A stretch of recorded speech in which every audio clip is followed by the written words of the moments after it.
தமிழ் மக்களுக்கு வணக்கம். நாம இன்னைக்கு பார்க்கக்கூடிய விஷயம் என்ன அப்படின்னா செரிப்ரல் வாஸ்குலர் ஆக்சிடென்ட், சிவிஏன்னு சொல்லுவாங்க. அதான் ஸ்ட்ரோக். பர்டிகுலராக ICD-10 கோடிங் கைட்லைன்ஸ் பற்றி பார்க்க போகிறோம். ஓகேங்களா? ஸோ நம்ம பார்த்தோம், மாடிஃபையர் பார்த்தோம், சிபிடி பார்த்துட்டு வரோம். இன் மீன் கேப்பில் நம்ம வந்து ஐசிடியோட முக்கியத்துவத்தை பார்க்கலாம். ஏன்னா நிறைய பேர் கேட்குறீங்க, ஸோ ஐசிடியும் ரிமைனிங் சாப்டர்ஸ் போடுங்க அப்படின்னு. ஸோ கண்டிப்பாக உங்களுக்கு யூஸ்ஃபுல்லாக இருக்குமோ அதை கண்டிப்பாக அதை ஃபாலோ பண்ணுறோம். ஸோ இந்த சிபிஏல முக்கியமான விஷயத்தை நம்ம வந்து பார்க்க போகிறோம். ஏன்னா சிபிஏன்றது ஒரு இம்பார்ட்டன்ட் கைட்லைன் இல்லையா? ஸோ நம்ம இந்த வீடியோ ஃபுல்லாக நம்ம சிபிஏ பார்க்க போகிறோம். ஸோ இந்த வீடியோ எனக்கு வந்து ரொம்ப இம்பார்ட்டன்ட். ஏன்னா நிறைய எக்ஸாம்பிள்ஸ் இருக்குது, உங்களுக்கு நல்லா புரியும் நீங்கள் அதை கண்டினியூஸாக பார்க்கும்போது. ஸோ டைம் வேஸ்ட் பண்ணாமல் வீடியோக்குள்ளே போகலாமா? இப்போது நம்ம கோடிங்குள்ளே போகிறதுக்கு முன்னாடி நம்ம கிளினிக்கில் எப்பவுமே பார்ப்போம் இல்லையா? ஸோ ஏன் கிளினிக்கலாக பார்க்குறோம் அப்படின்னா, நீங்கள் ஒன்ஸ் அந்த கிளினிக்கல் பார்த்துட்டு கோடிங்குள்ளே போகும்போது கோட்ஸ் நம்ம பிக் பண்ணும்போது அது ஈஸியாக வந்து உங்களுக்கு பிக் பண்ணுவீங்க. ப்ளஸ் வந்து அது உங்களுக்கு மறக்காது. ஓகேங்களா? ஸோ அதனால தான் வந்து நம்ம ரொம்ப டீப்பாக போல நம்ம வந்து அந்த ஸ்பெசிஃபிக்காக அந்த ஒரு 1 or 2 minutes மட்டும் தான் பார்க்க போகிறோம். அந்த செரிப்ரல் வாஸ்குலர் சிஸ்டத்துடைய ஃபுல் டீட்டெயில்ஸ் வந்து நம்ம பார்க்க போகிறோம். ஓகேங்களா? ஸோ அது மட்டும் நீங்கள் நோட் பண்ணிக்கோங்க. ஸோ நீங்கள் அதுக்கப்புறமா வந்து ஏன் இதை கொடுக்கணும்னா, ஏன்னா இது ஒட்டி தான் நிறைய கோட்ஸ் வந்து உங்களுக்கு சேஞ்ச் ஆகும் இல்லையா? ஸோ அதனால தான் இதை ஸ்பெசிஃபை பண்ணுறோம். இப்போ செரிப்ரோ வாஸ்குலர் சிஸ்டம், அதாவது இதை நீங்கள் பிரிச்சுக்கோங்களேன். செரிப்ரோ ப்ளஸ் வாஸ்குலர், ஓகேங்களா, சிஸ்டம். இந்த செரிப்ரல் வாஸ்குலர் சிஸ்டம்ன்றது இந்த பிரெயினுக்கு போகிற இந்த விஷயம் பார்த்தீங்கன்னா, அது என்ன சொல்லுவாங்கன்னா செரிப்ரல் சர்க்குலேஷன் சொல்லுவாங்க. அதாவது நம்ம பிரெயினுக்கு போகிற ரத்த ஓட்டங்கள், அதாவது நார்மலாக அப்படி போகாது இல்லையா? அது எப்படி போகும்? ஒவ்வொரு ஆர்ட்ரி நேம் இருக்குது. ஓகேங்களா? ஸோ ஒரு ஸ்பெசிஃபிக்காக ஒவ்வொரு ஆர்ட்ரி நேம் இருக்குது. நீங்கள் கேட்கலாம், எனக்கு இவ்வளோ ஆர்ட்ரி நேம் இருக்குது, இத்தனையும் நம்ம வந்து ஞாபகம் வச்சுக்க முடியுமா? இத்தனைக்கும் நம்ம எந்த ஆர்ட்ரியில் என்ன இருக்குது நமக்கு எப்படி தெரியும் அப்படின்னா, நீங்கள் அது வரி பண்ணாதீங்க. ஜஸ்ட் இந்த பிக்சர்ஸ் மட்டும் நீங்கள் பார்த்துக்கிட்டீங்க அப்படின்னா, இது ரிலேட்டடாக கோட்ஸ் வரும்போது நம்ம வந்து அதை ஈஸியாக வந்து அதை டேக் பண்ணலாம். இப்போ நீங்கள் எக்ஸாம்பிள் பாருங்களேன். இங்கே பாருங்கள், வெர்டிபிரல் ஆர்ட்ரி இருக்குது, இங்கே செரிப்ரல் ஆர்ட்ரி இருக்குது, மிடில் செரிப்ரல் ஆர்ட்ரி இருக்குது. ஓகேங்களா? நம்ம கழுத்துக்கு போகிற, ஓகேங்களா, இந்த இடம் இந்த பிளட் சர்க்குலேஷன் சொல்லுவாங்க இல்லையா? ஸோ இதுதான் வந்து நார்மலான மனிதருக்கு உண்டான ஒரு நார்மல் சர்க்குலேஷன். ஓகேங்களா? ஒரு நார்மல் சர்க்குலேஷனுடைய இந்த பிரெயின். ஓகேங்களா? இதில் ஓகேங்களா, அது நேம் என்ன சொல்லுவாங்கன்னா சர்க்கிள்ஸ் ஆஃப் வில்லிஸ். அதாவது பிரெயின் போகிற ரத்த ஓட்டங்களை பற்றி ஸ்பெசிஃபிக்காக பார்க்குறோம். இந்த ரத்த நாளங்கள், ஓகேங்களா, இதில் ஏதாவது ஒரு ப்ராப்ளம் ஏற்பட்டுச்சுன்னா, அந்த ப்ராப்ளம் என்னன்னு சொல்கிறேன். ஏதாவது ஒரு ப்ராப்ளம் ஏற்பட்டுச்சுன்னா நமக்கு வந்து இந்த ஸ்ட்ரோக் அப்படின்ற சொல்லக்கூடிய இந்த சிவிஏ அப்படின்ற சொல்லக்கூடிய, ஓகேங்களா, இந்த வார்த்தைகள்லாம் பல பேர் ஸ்ட்ரோக் சொல்லுவாங்க, இல்லை கொஞ்சம் பேர் சிவிஏன்னு சொல்லுவாங்க. ஸோ இந்த வார்த்தைகள் வந்து வரும். ஸோ இந்த நோய் வந்து அவங்க வந்து பாதிப்படைவாங்க. அது எப்படின்னா, இப்போ இந்த ஸ்ட்ரோக் அப்படின்னு சொல்றாங்க இல்லையா? STROK, stroke. அது இந்த ஸ்ட்ரோக்னா என்ன? பொதுவாக இந்த ஸ்ட்ரோக்ல டெஃபினிஷன் என்ன அப்படின்னா, இது வந்து ஒன்றும் இல்லைங்க, ஒரு ரத்த ஓட்டம், ஒரு பிளட் சப்ளையை வந்து ஒரு பிளட் சப்ளை வந்து தடைப்படுது. இப்போ ஒரு பைப் ஞாபகம் வச்சுக்கோங்க, ஓகேங்களா? இப்போ அந்த பைப்பில் தண்ணி பாட்டு உங்களுக்கு வந்து ஆன் பண்ணிட்டு தண்ணி பாட்டு போயிட்டே இருக்கும் இல்லையா? ஒரு இடத்துலேருந்து இன்னொரு இடத்துல ட்ராவல் பண்ணி போகும் தண்ணி. எந்த இடத்துல நீங்கள் பாய்ச்சுறீங்களோ அந்த இடத்துல போகும். இப்போ நான் என்ன பண்ணுறேன், நடுவில் வந்து அது ஏதாவது ஒரு பிளாக் பண்ணி பிடிச்சிக்கிறேன்னா அதுக்கப்புறம் போகக்கூடிய, ஓகேங்களா, அதுக்கப்புறம் போகக்கூடிய அந்த தண்ணி வந்து போகாது. ஏன்னா நான் நடுவிலே பிடிச்சிக்கிறேன் இல்லையா? ஸோ அப்போ என்ன ஆகும், அந்த இடம் என்ன ஆகும்னா ரத்தம்லாம் வந்து அதை தாண்டி போகாது. அப்போது கீழே உள்ள பாட்டில் தான் ஃபுல்லாக வந்து உங்களுக்கு தண்ணி இருக்கும்.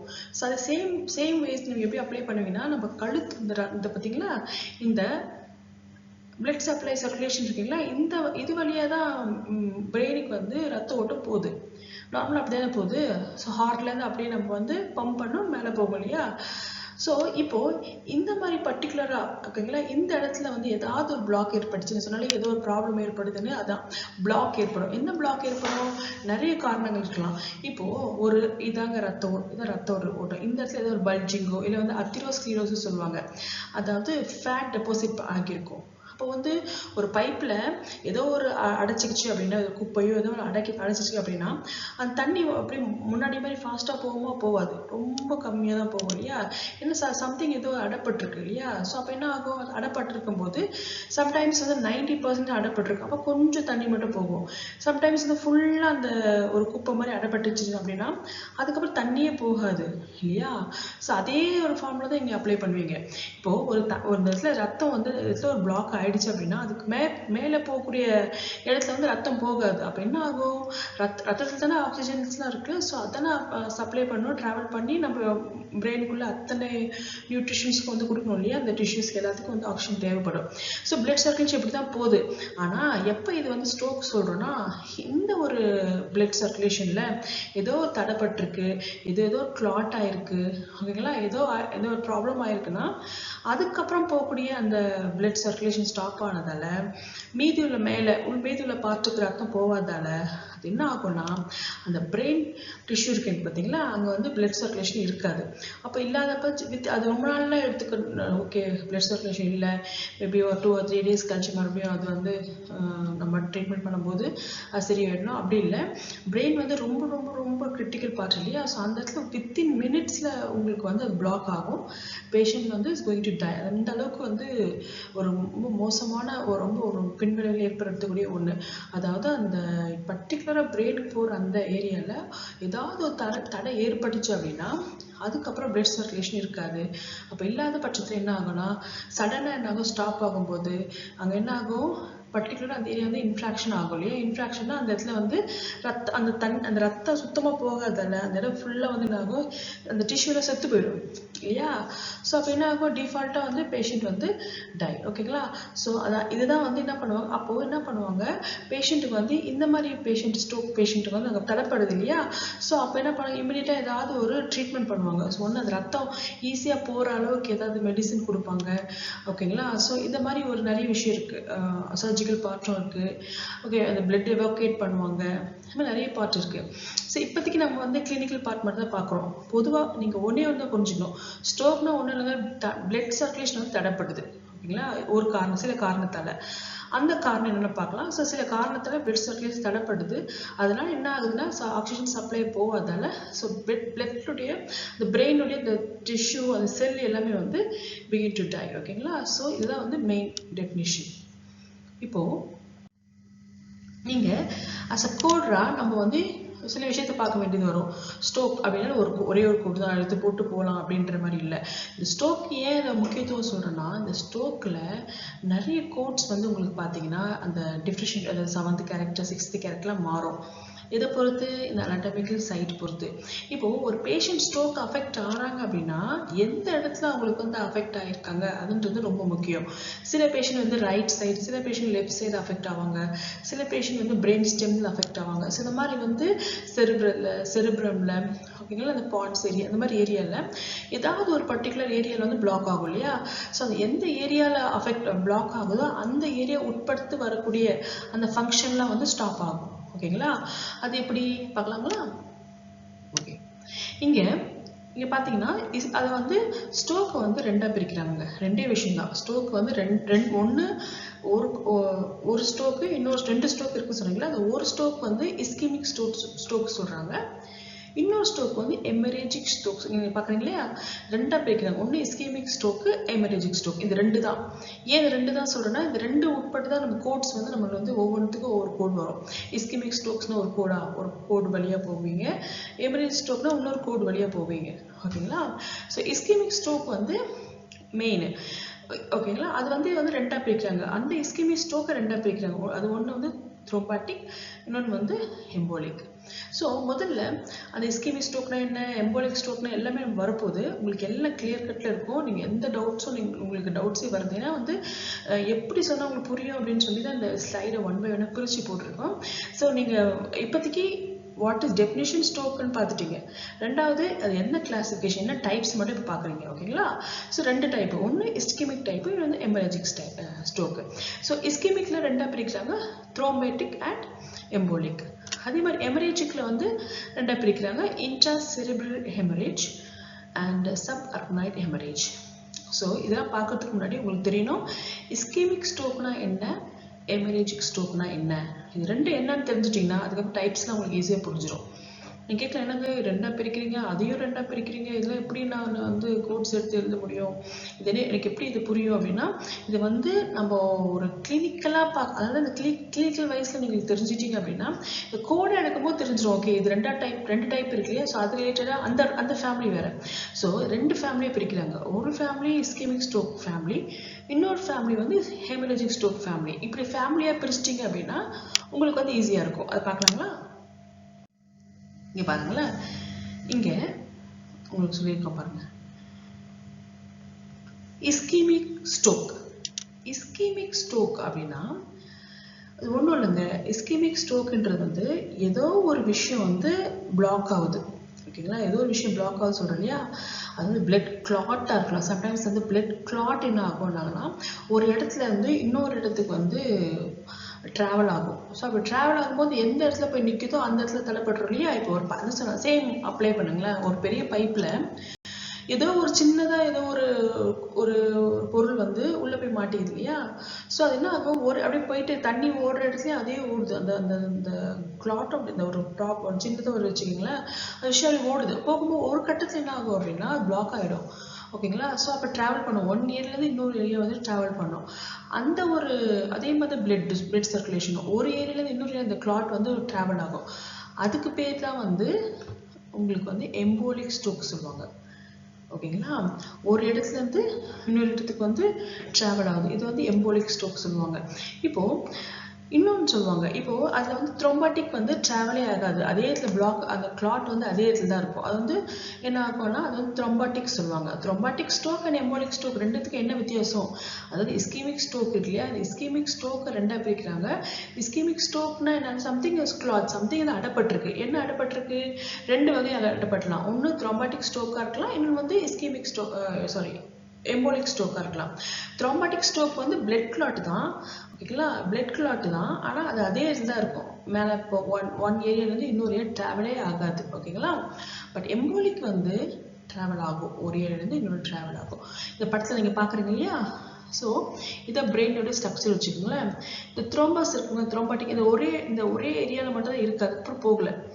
ஓகேங்களா, பட் அதே பிரெயினில் எம்போலிக் பாருங்கள், இந்த பிக்சரில் பார்த்தீங்கன்னா ட்ராவல் ஆகுது, ஒரு ஏரியாலேருந்து இன்னொரு ஏரியாவுக்கு வந்து ட்ராவல் ஆகுது. ஒன்று மேலே போகலாம், இல்லை அதுக்கேற்ற மாதிரி இந்த பிளட் வெசல்ஸ் எப்படி இருக்குது அது மாதிரி ஒரு ஏரியா வந்து அது ரொம்ப டேஞ்சரஸ் ஒன்று.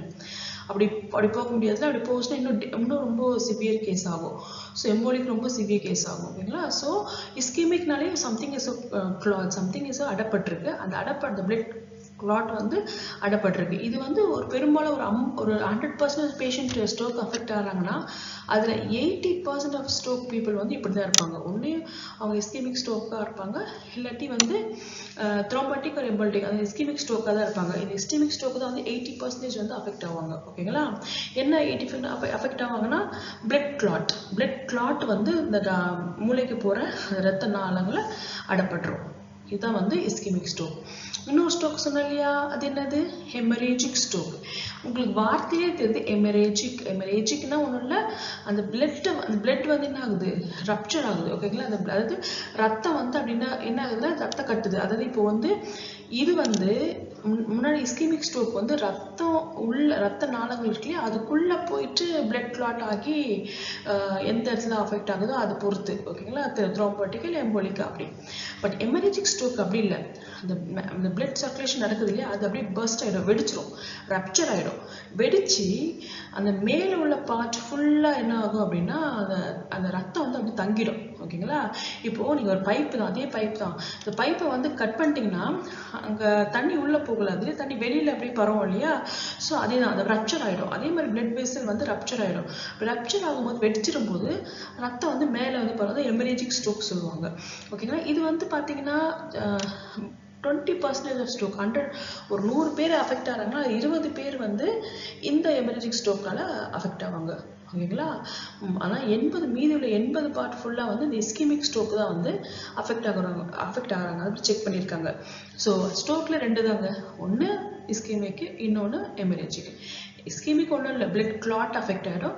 ஹெமரேஜிக் ஒன்றும் இல்லை, அது அந்த பிளட் வெசல் ரப்சர் ஆகி ரத்தம் வெளியேறும். ஸோ இது ரெண்டுமே ஆபத்து தான். ஓகேங்களா, ஸோ இதுதான் மெயின் கான்செப்ட். இந்த கான்செப்ட் உங்களுக்கு புரிஞ்சிச்சுன்னா இதனால் வரக்கூடிய கோட்ஸ் டிஃப்ரென்சியேஷன் உங்களுக்கு தெரிஞ்சிடும். ஓகேங்களா? அதனால இது வந்து ரொம்ப ஸ்பெசிஃபை பண்ணி அந்த பிக்சர்லாம் போட்டு உங்களுக்கு நான் காட்டுறது. ஓகேங்களா? ஸோ நெக்ஸ்ட் போலாமா? இப்போ ஒரு சிடிலையோ இது எப்படி டாக்டர் கண்டுபிடிப்பாங்க? இந்த இடத்துல தான் அஃபெக்ட் ஆயிருக்கு, இந்த இடத்துல பிளட் கிளாட் ஆயிருக்கு, இந்த இடத்துல தான் ஹெமரேஜ் ஆயிருக்கு. எப்படி தெரியும்னா சிடி ஸ்கேன், எம்ஆர்ஐ ஸ்கேன் கண்டிப்பாக இமிடியேட்டாக எடுத்து பார்ப்பாங்க. அப்படி எடுத்து பார்க்கும்போது ஒரு இஸ்கிமிக் ஸ்ட்ரோக், நான் சொன்னேன் இஸ்கிமிக் ஸ்ட்ரோக்னா என்ன சொன்னேன், அது வந்து பிளட் கிளாட், ஒன்று த்ரோம்பாட்டிக்காக இருக்கலாம் இல்லை எம்போலிக்காக இருக்கலாம். ஓகேங்களா? அந்த பிளட் கிளாட் தான் மெயின். இப்போ இந்த சிடி ஸ்கேனில் இங்கே பார்த்தீங்கன்னா இங்கே ஒரு இது ரத்த நாளங்கள். இந்த பிளட் கிளாட் வந்து இங்கே இந்த இடத்துல வந்து அடைப்பட்டிருக்கு. ஏன்னா அந்த இடத்துல சம்திங் வந்து இங்கே இந்த ஒரு எல்லோவாக பார்க்குறீங்க இல்லையா, அது அத்ரோஸ்க்ளிரோசிஸ் சம்திங், ஏதோ ஒரு அழுக்க அந்த ஃபேட் டெபாசிட் ஆகிருக்கு. அந்த ஃபேட் டெபாசிட் ஆனதால அந்த அந்த பைப்பு அந்த பிளட் வெசல் வந்து குறுகி இருக்கு. அப்போது நேரவிங் ஆன அந்த குறுகி இருக்கு இல்லையா, அப்படியே இருக்கும்போது பிளட் எப்படி போக முடியாது இல்லையா. அப்போ அதே இடத்துல மறுபடியும் ஏதாவது பிளட் கிளாட் உள்ளதை மாட்டிடுச்சுன்னா அப்போ எப்படி பிளட் போகும்? பிளட் சுத்தமாக போகாது இல்லையா. ஸோ அந்த ஒரு ஸ்ட்ரோக்கு தான் வந்து இஸ்கிமிக் ஸ்ட்ரோக் சொல்லுவாங்க. இது பெரும்பாலான 80% இஸ்கிமிக் ஸ்ட்ரோக்கில் தான் இருப்பாங்க. பட் சம் பேஷண்ட் வந்து எமரேஜிக் ஸ்ட்ரோக் சொல்லுவாங்க. இது வந்து இங்கே பார்த்தீங்கன்னா இங்கே நீங்கள் பார்க்குறீங்க பிளட் வெசல் இருக்குல்ல, அது பார்த்தீங்கன்னா அப்படியே ரப்சர் வெடிச்சிருக்கு, ரப்சர். ஓகேங்களா? அது எப்படி இருக்கலாம் சிடி ஸ்கேனில் எம்ஆர்ஐ பார்த்தீங்கன்னா இந்த இப்படி நீங்கள் பார்க்குற இந்த ஒரு ஏரியாவை நீங்கள் பார்ப்பீங்க. ஸோ இந்த இடம் ஃபுல்லாக ஒரு மாதிரி ரத்தம் படைஞ்சிருக்கு இல்லையா. ஸோ வெளியில் ரத்தம் ஏறி இருக்கு. இது ஹெமரேஜிக் ஸ்ட்ரோக் சொல்லுவாங்க. ஓகேங்களா? ஜஸ்ட் உங்களுக்கு ஒரு ஃபோட்டோமே காட்டணும்னா உங்களுக்கு ஈஸியாக மனசில் புரிஞ்சிடும். அதுக்காக இந்த ஃபோட்டோ பிக்சர். ஓகே, இப்போ இது இன்னும் கொஞ்சம் விரிவாக ஏன்னா இந்த இஸ்கிமிக் ஸ்ட்ரோக் எமரேஜிக் சொல்லிட்டே இருக்கேன்னா இந்த கோட்ஸ் வந்து டிஃப்ரென்ஷியேஷன் கொடுக்கும்போது உங்களுக்கு இன்னும் வந்து ஒரு எக்ஸ்ட்ரா இன்ஃபர்மேஷன் கொடுத்தோன்னா உங்களுக்கு இன்னும் புரியுன்றதுக்காக ஒரு இன்னும் அனதர் ஒன் ஸ்லைடு, அதுக்கப்புறம் கோடிங்குள்ளே போயிடலாம். ஓகேங்களா? ஃபர்ஸ்ட்டு இது ரெண்டாக பிரிச்சிருக்காங்க. ஒன்று வந்து இஸ்கிமிக் ஸ்ட்ரோக்கு எமரேஜிக் ஸ்ட்ரோக், 2 ஸ்ட்ரோக் இருக்குன்னு சொன்னா இல்லையா. இப்போது நீங்கள் பார்த்தீங்கன்னா உங்களுக்கு தெரியும் இஸ்கிமிக் ஸ்ட்ரோக் நான் முன்னாடி படம் போட்டு காட்டினது மாதிரி அது ஒன்றும் இல்லைங்க, அது ஒரு பிளட் கிளாட். அந்த பிளட் கிளாட் வந்து அங்கே பிரெயினுக்கு போகிற அந்த பிளட் வெசல்ல வந்து ஒரு பிளாக்கேஜ் ஆகிருக்கும். ஓகேங்களா? எதனால பிளாக்கேஜ் ஆகிருக்கலாம்? மேபி ஏதாவது அத்திரோஸ்க்ளிரோசிஸ், ஏதாவது அந்த இடத்துல ஒரு ஃபேட் டெபாசிட் ஆனதால பிளட் வெசல்ஸில் வந்து அந்த ரத்த நாளங்கள் வந்து குறுக்கி போனதால ரத்தம் மேற்கொண்டு முடியாததால ஸோ அங்கே என்ன ஆகும்னா ரத்த கிளாட் ஆகும்போது அப்போது மேலுள்ள பார்ட்ஸ் வந்து ரத்தம் போகாது இல்லையா. ஸோ இதுதான் வந்து இஸ்கிமிக் ஸ்ட்ரோக் சொல்லுவாங்க. அதுதான் ரெண்டாக பிரிக்கிறாங்க. மேபி அந்த பிளட் கிளாட் வந்து த்ரோம்பாட்டிக்காக இருக்கலாம், ஒரே இடத்துல இருக்கலாம், இல்லை எம்போலிக்காக மாறலாம், ஒரு இடத்துலேருந்து இன்னொரு இடத்துக்கு போகலாம். இது எம்போலிக் ஸ்ட்ரோக் சொல்லுவாங்க. ஸோ அந்த ஸ்ட்ரோக்கில் இஸ்கிமிக் ஸ்ட்ரோக்கில் ஒன்று. ஸோ நான் அதான் இங்கே படம் போட்டு இங்கே காட்டுறேன். இங்கே த்ரோம்பாட்டிக் இங்கே பாருங்கள், த்ரோம்பாட்டிக் ஸ்ட்ரோக் வந்து ஒரே இடத்துல தான் இருக்கும் இந்த பிளட் கிளாட். ஓகேங்களா? இந்த பிளட் கிளாட் டயக்ராம் வந்து ஒரே இடத்துல இருக்கும், அதனால ரத்த நாளங்கள் வந்து போகாது. எம்போலிக் வந்து இங்கே இப்போ ட்ராவல் ஆகுது பார்த்தீங்கன்னா, ஒன் ஏரியா டு இன்னொரு ட்ராவல் அந்த பிளட் கிளாட்டு. ஸோ இது வந்து எம்போலிக் ஸ்ட்ரோக்கு. ஓகேங்களா? அதே மாதிரி எமரேஜிக் ஸ்ட்ரோக் வந்து என்ன சிம்பிள் வேர்ட்ஸ்னா பர்ஸ்ட் ஆகுது, ரப்சர் ஆகுது blood vessel. So once blood vessel rupture ஆன உடனே அந்த ஏரியா ஃபுல்லாக என்ன ஆகுதுன்னா பிளட் படர்ந்துருக்கு இல்லையா. ஸோ அப்படி இருக்கும்போது அது என்ன ஆகுது, அந்த ஏரியா ஃபுல்லாக டேமேஜ் ஆகுது இல்லையா. ஸோ அதான் வந்து எமரேஜிக் ஸ்ட்ரோக் சொல்லுவாங்க. ஓகேங்களா? ஜஸ்ட் ஒரு பிக்சர் மறுபடியும். ஸோ இதுதான் வந்து மெயினாக. ஓகேங்களா? ஸோ இனிமேல் நம்ம மெயின் பார்ட்டுக்குள்ளே போகலாம். அதுக்கு முன்னாடி டிஐஏ டிரான்சியஸ் இஸ்கிமிக் அட்டாக். நீங்கள் கேட்கலாம் என்னங்க தான் ஸ்ட்ரோக் சொன்னீங்க மறுபடியும் டிஐஏக்கு வரீங்க. சம்டைம்ஸ் இப்போ பார்த்தீங்கன்னா ஏன் இதை நான் இங்கே நடுவில் இதை கொண்டு வரேன்னா ஸ்ட்ரோக்கு தான். ஓகேங்களா? அது ரெண்டாக பிரிக்கிறோம். ஒன்று வந்து இஸ்கிமிக் ஸ்ட்ரோக், ஒன்று வந்து எமரேஜிக் ஸ்ட்ரோக். 2 ஸ்ட்ரோக் பிரிக்கிறோம் இல்லையா. அது வந்து பெரிய ஒரு வியாதி, ஒரு பெரிய ஒரு கிரிட்டிக்கல் ஒரு கண்டிஷன். இப்போ நம்ம ட்ரீட் பண்ணாமல் விட்டோம் அப்படின்னா பேஷண்ட்ஸ் வந்து கோயிங் டு டெத், அதாவது அந்த உயிர் போகிற அளவுக்கு அந்த ஸ்ட்ரோக் இருக்கும். ஸோ அதனால் ரொம்ப கேர்ஃபுல்லாக ட்ரீட்மெண்ட் பண்ணணும். பட் அதே சமயத்தில் டிஐஏ சொல்கிறாங்க, டிரான்சியஸ் இஸ்கிமிக் அட்டாக். ஏன் இது வருது நடுவில் அப்படின்னா இது வந்து ஸ்ட்ரோக் தான். இது பேர் இதுக்கு இன்னொரு பேர் இருக்கு, மினி ஸ்ட்ரோக் சொல்லுவாங்க. என்ன மினி ஸ்ட்ரோக்? ஏங்க ஸ்ட்ரோக்னாலே ஒன்று, அதுனா மினி ஸ்ட்ரோக். மினி ஸ்ட்ரோக்னா அந்த நான் சொன்னேன் இல்லைங்களா, அந்த ரத்த நாள் அந்த பிளட் கிளாட் ஆகுதுன்னு சொன்னேன் இல்லைங்களா, அதனால ரத்தம் போகாதது இருக்கு இல்லையா, அது வந்து எப்பவுமே வந்து அங்கே போகாமல் இருக்கும். ஸோ நம்ம ட்ரீட்மெண்ட் பண்ண தான் அது வந்து கொஞ்சம் கொஞ்சமாக அந்த கொஞ்சம் கொஞ்சம் இந்த பிளட் வெசல் வந்து விரிவடைந்து ரத்தம் லைட்டாக போக ஆரம்பிக்கும். ஆனால் இந்த டிஐஏ இருக்குங்களே, இது வந்து மினி ஸ்ட்ரோக் சொல்கிறாங்க. அதாவது பிளாக் ஆகும், ஆனால் within the 1 or 2 hour within 24 hours அவங்க வச்சுருக்காங்க. 24 ஹவர்ஸ்க்கு என்ன ஆகும், மோஸ்ட் ஆஃப் த பேஷண்ட் என்ன ஆகும், அது ரெக்கவர் மறுபடியும் அது ரத்தம் ஓட ஆரம்பிச்சிடும். அதாவது நீங்கள் ஒரு பைப், அதே பைப் தான், தண்ணி ஓடிட்டு டக்குன்னு ஸ்டாப் ஆகுதுல, என்னடா அதுன்னு பார்க்கணும், மறுபடியும் தண்ணி போகும். பிகாஸ் அந்த கொஞ்சம் அடைப்பு இருக்குது, அதுவே தண்ணி போகிற வேகத்தில் அதை அடிச்சுட்டு அது வெளியில் வருது. ஓகேங்களா, அடிச்சுட்டு அந்த தண்ணி போகுது. ஸோ அப்போ என்ன வித்தின் த மினிட்ஸ் அதுவே சரி பண்ணிக்கும். ஸோ அது வந்து மினி ஸ்டாப். அந்த அடைப்படுற டைமில் பேஷண்ட் வந்து ஃபீல் பண்ணுவாங்க சம்திங், அந்த ஃபீலிங், அதாவது நியூரலாஜிக்கல் சிம்டம்ஸ்லாம் இருக்கும் இல்லையா, என்னென்ன சிம்டம்ஸ், வீக்னஸாக இருக்கும், ஸ்பீச் வந்து வளரும், ஃபேஸ் வந்து இப்படியா. ஸோ இது வந்து ஜஸ்ட் வித்தின் கொஞ்ச நேரம் வந்து வச்சுட்டு பேஷண்ட் ட்ரீட்மெண்ட் கொடுக்கும்போது அந்த மாதிரி பேஷண்ட்டுக்கு வந்து ஒரு ட்ரீட்மெண்ட் கொடுக்குறாங்க, டிபிஏ அப்படின்னு சொல்கிறாங்க. இந்த டிபிஏ இன்ஜெக்ஷன் கொடுக்குறாங்க. இந்த டிபிஏ இன்ஜெக்ஷன் ஏன் கொடுக்குறாங்கன்னா, இது இமிடியேட்டாக என்ன பண்ணும், அந்த அடைப்பட்டிருக்க அந்த ஏரியா வந்து ரிமூவ் பண்ணி விட்ரும். அதாவது அந்த குப்பை மாதிரி அடைப்பட்டிருக்கு வச்சுங்களேன், நான் உங்களுக்கு நம்ம புரியுற மாதிரி பேசுகிறோம். இப்போ குப்பை மாதிரி ஒரு பைப்பில் ஒரு குப்பை மாதிரி அடைப்பட்டிருக்கு, அந்த இடத்துல இந்த இன்ஜெக்ஷன் செலுத்தும் போது இமிடியேட்டாக அது என்ன ஆகும், அந்த அடைப்பட்டத்தை எல்லாத்தையும் வந்து ப்ரெஷர் பண்ணிவிடும். அப்போ நார்மலாக பிளட் சர்க்குலேஷன் போயிட்டுருக்கும். ஓகேங்களா. ஸோ அதனால் இம்பார்ட்டண்டாக இந்த டிஏஏ சிம்டம்ஸ் வந்துச்சுன்னா வந்த உடனே ஹாஸ்பிட்டல் அட்மிட் பண்ணி வித்தின் மினிட்ஸ் 24 மினிட்ஸ்க்குள்ளே சொல்கிறாங்க. ஓகேங்களா. ஆனால் டாக்டர் கிளினிக்கில் என்ன சொல்கிறாங்கன்னா 1 or 2 hours அந்த இன்ஜெக்ஷன் போடணும், இம்பார்ட்டன்ட். அந்த இன்ஜெக்ஷன் போடணும், நார்மல் பேஷண்ட்டுக்கு வந்துடுவாங்க. ஓகேங்களா. இது அப்படியே விட்டால் தான் இந்த பிளாக்கேஜ் ஆகி பேஷண்ட் வந்து leading to death of brain அப்படின்னு சொல்கிறாங்க. ஓகேங்களா. இது வந்து பர்மனெண்ட் வந்து ஆகணும். பட் இது வந்து டெம்பரவரியாக தானே இருக்குது. ஸோ அதனால் டிஐஏ. ஓகேங்களா. ஏன்னா இந்த G45.9 இருக்குல்ல, இது வந்து கோடிங் வைஸில் பார்த்தா இந்த டிஐக்கான ஒரே ஒரு கோடிங். இதுக்கு வந்து வேறு எந்த ஒரு டீட்டெயில்ஸ் நீங்கள் பார்க்க வேண்டாம். ஓகேங்களா. டாக்குமெண்ட்டில் டிஐஏ கொடுத்துருக்காங்க. ஓகேங்களா. அப்போ உங்களுக்கு தெரிஞ்சிடும், ஓகே இது மினி ஸ்ட்ரோக்கு, ஜஸ்ட் 1 or 2 அது இருந்திருக்கு, டாக்டர் வந்து டிபிஏ கொடுத்துருக்காங்க, அது வந்து சரியாயிடும். அப்படி அப்புறம் within 2 or 3 hours patient normal வந்துடுவாங்க. இப்போ ஓகேங்களா. பேஷண்ட் அட்மிட் ஆவாங்க, வீக்னஸாக அட்மிட் ஆவாங்க, ஆனால் அந்த டிபிஏ இன்ஜெக்ஷன் கொடுத்த பிறகு நார்மல் ஆகிடுவாங்க. ஸோ பேஷண்ட் வந்து அகெயின் நார்மல் ஃபங்க்ஷனுக்கு வந்துடும், வீக்னஸ்லாம் இருக்காது. ஸோ இது நான் ஏன் சொல்கிறேன்னா, அகெயின் நம்ம பெரிய விஷயத்துக்கு போகிறோம் இல்லையா, ஸ்ட்ரோக்குக்கான அந்த டீட்டெயில்ஸ்லாம் பார்க்க போகிறோம். அப்போது இந்த டிஏ பற்றி நம்ம தெரியணும் இல்லையா, இது மாதிரியும் டாக்குமெண்ட் பண்ணியிருப்பாங்க டாக்டர். இப்போ டிஏஏ டாக்குமெண்ட் பண்ணியிருந்தாங்க அப்படின்னா நீங்கள் ஸ்ட்ரோக்கோட விஷயத்தெல்லாம் கன்சிடர் பண்ண வேண்டாம். டிஏஏ அப்படின்ற அதுக்கு உண்டான கைட்லைன், அதுக்கு ஒரு கோடு தான் இருக்குது, G45.9, அந்த கோடை வந்து நீங்கள் கொடுத்துடலாம். ஓகேங்களா. ஓகே, இப்போ வந்து நெக்ஸ்ட் நம்ம வந்து ஸ்லைட் போகலாம். நம்ம இப்போ ஸ்ட்ரோக்குள்ளே வந்துட்டோம். இப்போ ஸ்ட்ரோக் நம்ம சொல்லும்போது நான் சொன்னேன் இல்லையா, எமர்ஜிக் ஸ்ட்ரோக், இஸ்கெமிக் ஸ்ட்ரோக் ரெண்டாக பிரியுதுன்னு. ஒரு விஷயத்தை நீங்கள் பார்த்துக்கணும். எப்பவுமே நம்ம மூளை இருக்குது பார்த்தீங்களா, அதை வந்து ரெண்டாக பிரிச்சிருக்காங்க, ரைட் சைடு லெஃப்ட் சைடுன்னு பிரிச்சிருக்காங்க. ஓகேங்களா. எப்பவுமே அந்த மூளையை வந்து ரெண்டாக பிரிச்சிருக்காங்க, ரைட் சைடு லெஃப்ட் சைடு. எந்த இடத்துல இந்த சிவிஏ அட்டாக் ஆகுதுன்னு பார்க்கணும். எந்த இடத்துல அட்டாக் ஆகுது, இப்போ ரைட் சைடில் உள்ள அந்த பிளட் வெசல் அட்டாக் ஆச்சு அப்படின்னா நமக்கு மூளை ரெண்டா பிரிச்சிருக்காங்க இல்லைங்களா, அதை வந்து ரெண்டா பிரிச்சிருக்காங்க. இடது பக்கம் மூளை, வலது பக்கம் மூளை பிரிச்சிருக்காங்க. இப்போ ரைட் சைடு வலது பக்கம் மூளை, இப்போ இது பார்த்தீங்களா, வலது பக்கம் மூளை வந்து என்னென்ன பார்ட்டு நமக்கு இருக்குன்னா, மூளை தெரியும் உங்களுக்கு வந்து நிறைய வந்து நிறைய விஷயம் நமக்கு வந்து கொடுக்குது. Memory, recall, music, heart, speech, ஓகேங்களா, அண்ட் எமோஷன், அட்டென்ஷன், இது எல்லாமே வந்து மூளையில் ஒவ்வொரு பார்ட்டுக்கும் ஒவ்வொரு பார்ட்டும் ஒவ்வொரு வேலை செய்யுது. அது கொடுத்த வேலையை அது செய்யுது இல்லையா. இப்போ லெஃப்ட்டோட வந்து பார்த்தீங்கன்னா ஸ்பீக்கிங், ரைட்டிங், ரீடிங், அனலைசிங், இதெல்லாம் left part. So right part and left part இப்படி ரெண்டாக பிரிக்குது இல்லையா. ஸோ ஒவ்வொரு அடுத்தது வேலையை அது பண்ணிட்டு இருக்கு. ஓகேங்களா. நார்மலாக இப்படிதான் ஒரு மூளை வந்து வேலை செய்யுது. ரைட் சைடு லெஃப்ட் சைடு உள்ள அதோட ஃபங்க்ஷனாக ஒர்க் பண்ணுது. ஆனால் இப்போ இதில் ஏதாவது ஒரு பிளட் வெசல் வந்து ரப்சர் ஆகுதோ, இல்லை ஏதாவது ஒரு பிளட் வெசல் வந்து பிளட் கிளாட் ஆகுது, ஏதோ ப்ராப்ளம், எப்பவுமே ப்ராப்ளம் வந்ததுன்னா இந்த மாதிரி பிரச்சனை வரும். ஒரு நார்மலாக இப்படி தான் ஃபங்க்ஷன் ஆகும். ரைட் சைடு அதில் வேலை செஞ்சுட்டு இருக்கோம், லெஃப்ட் சைடு அதில் வேலை செஞ்சுட்டு இருக்கோம்.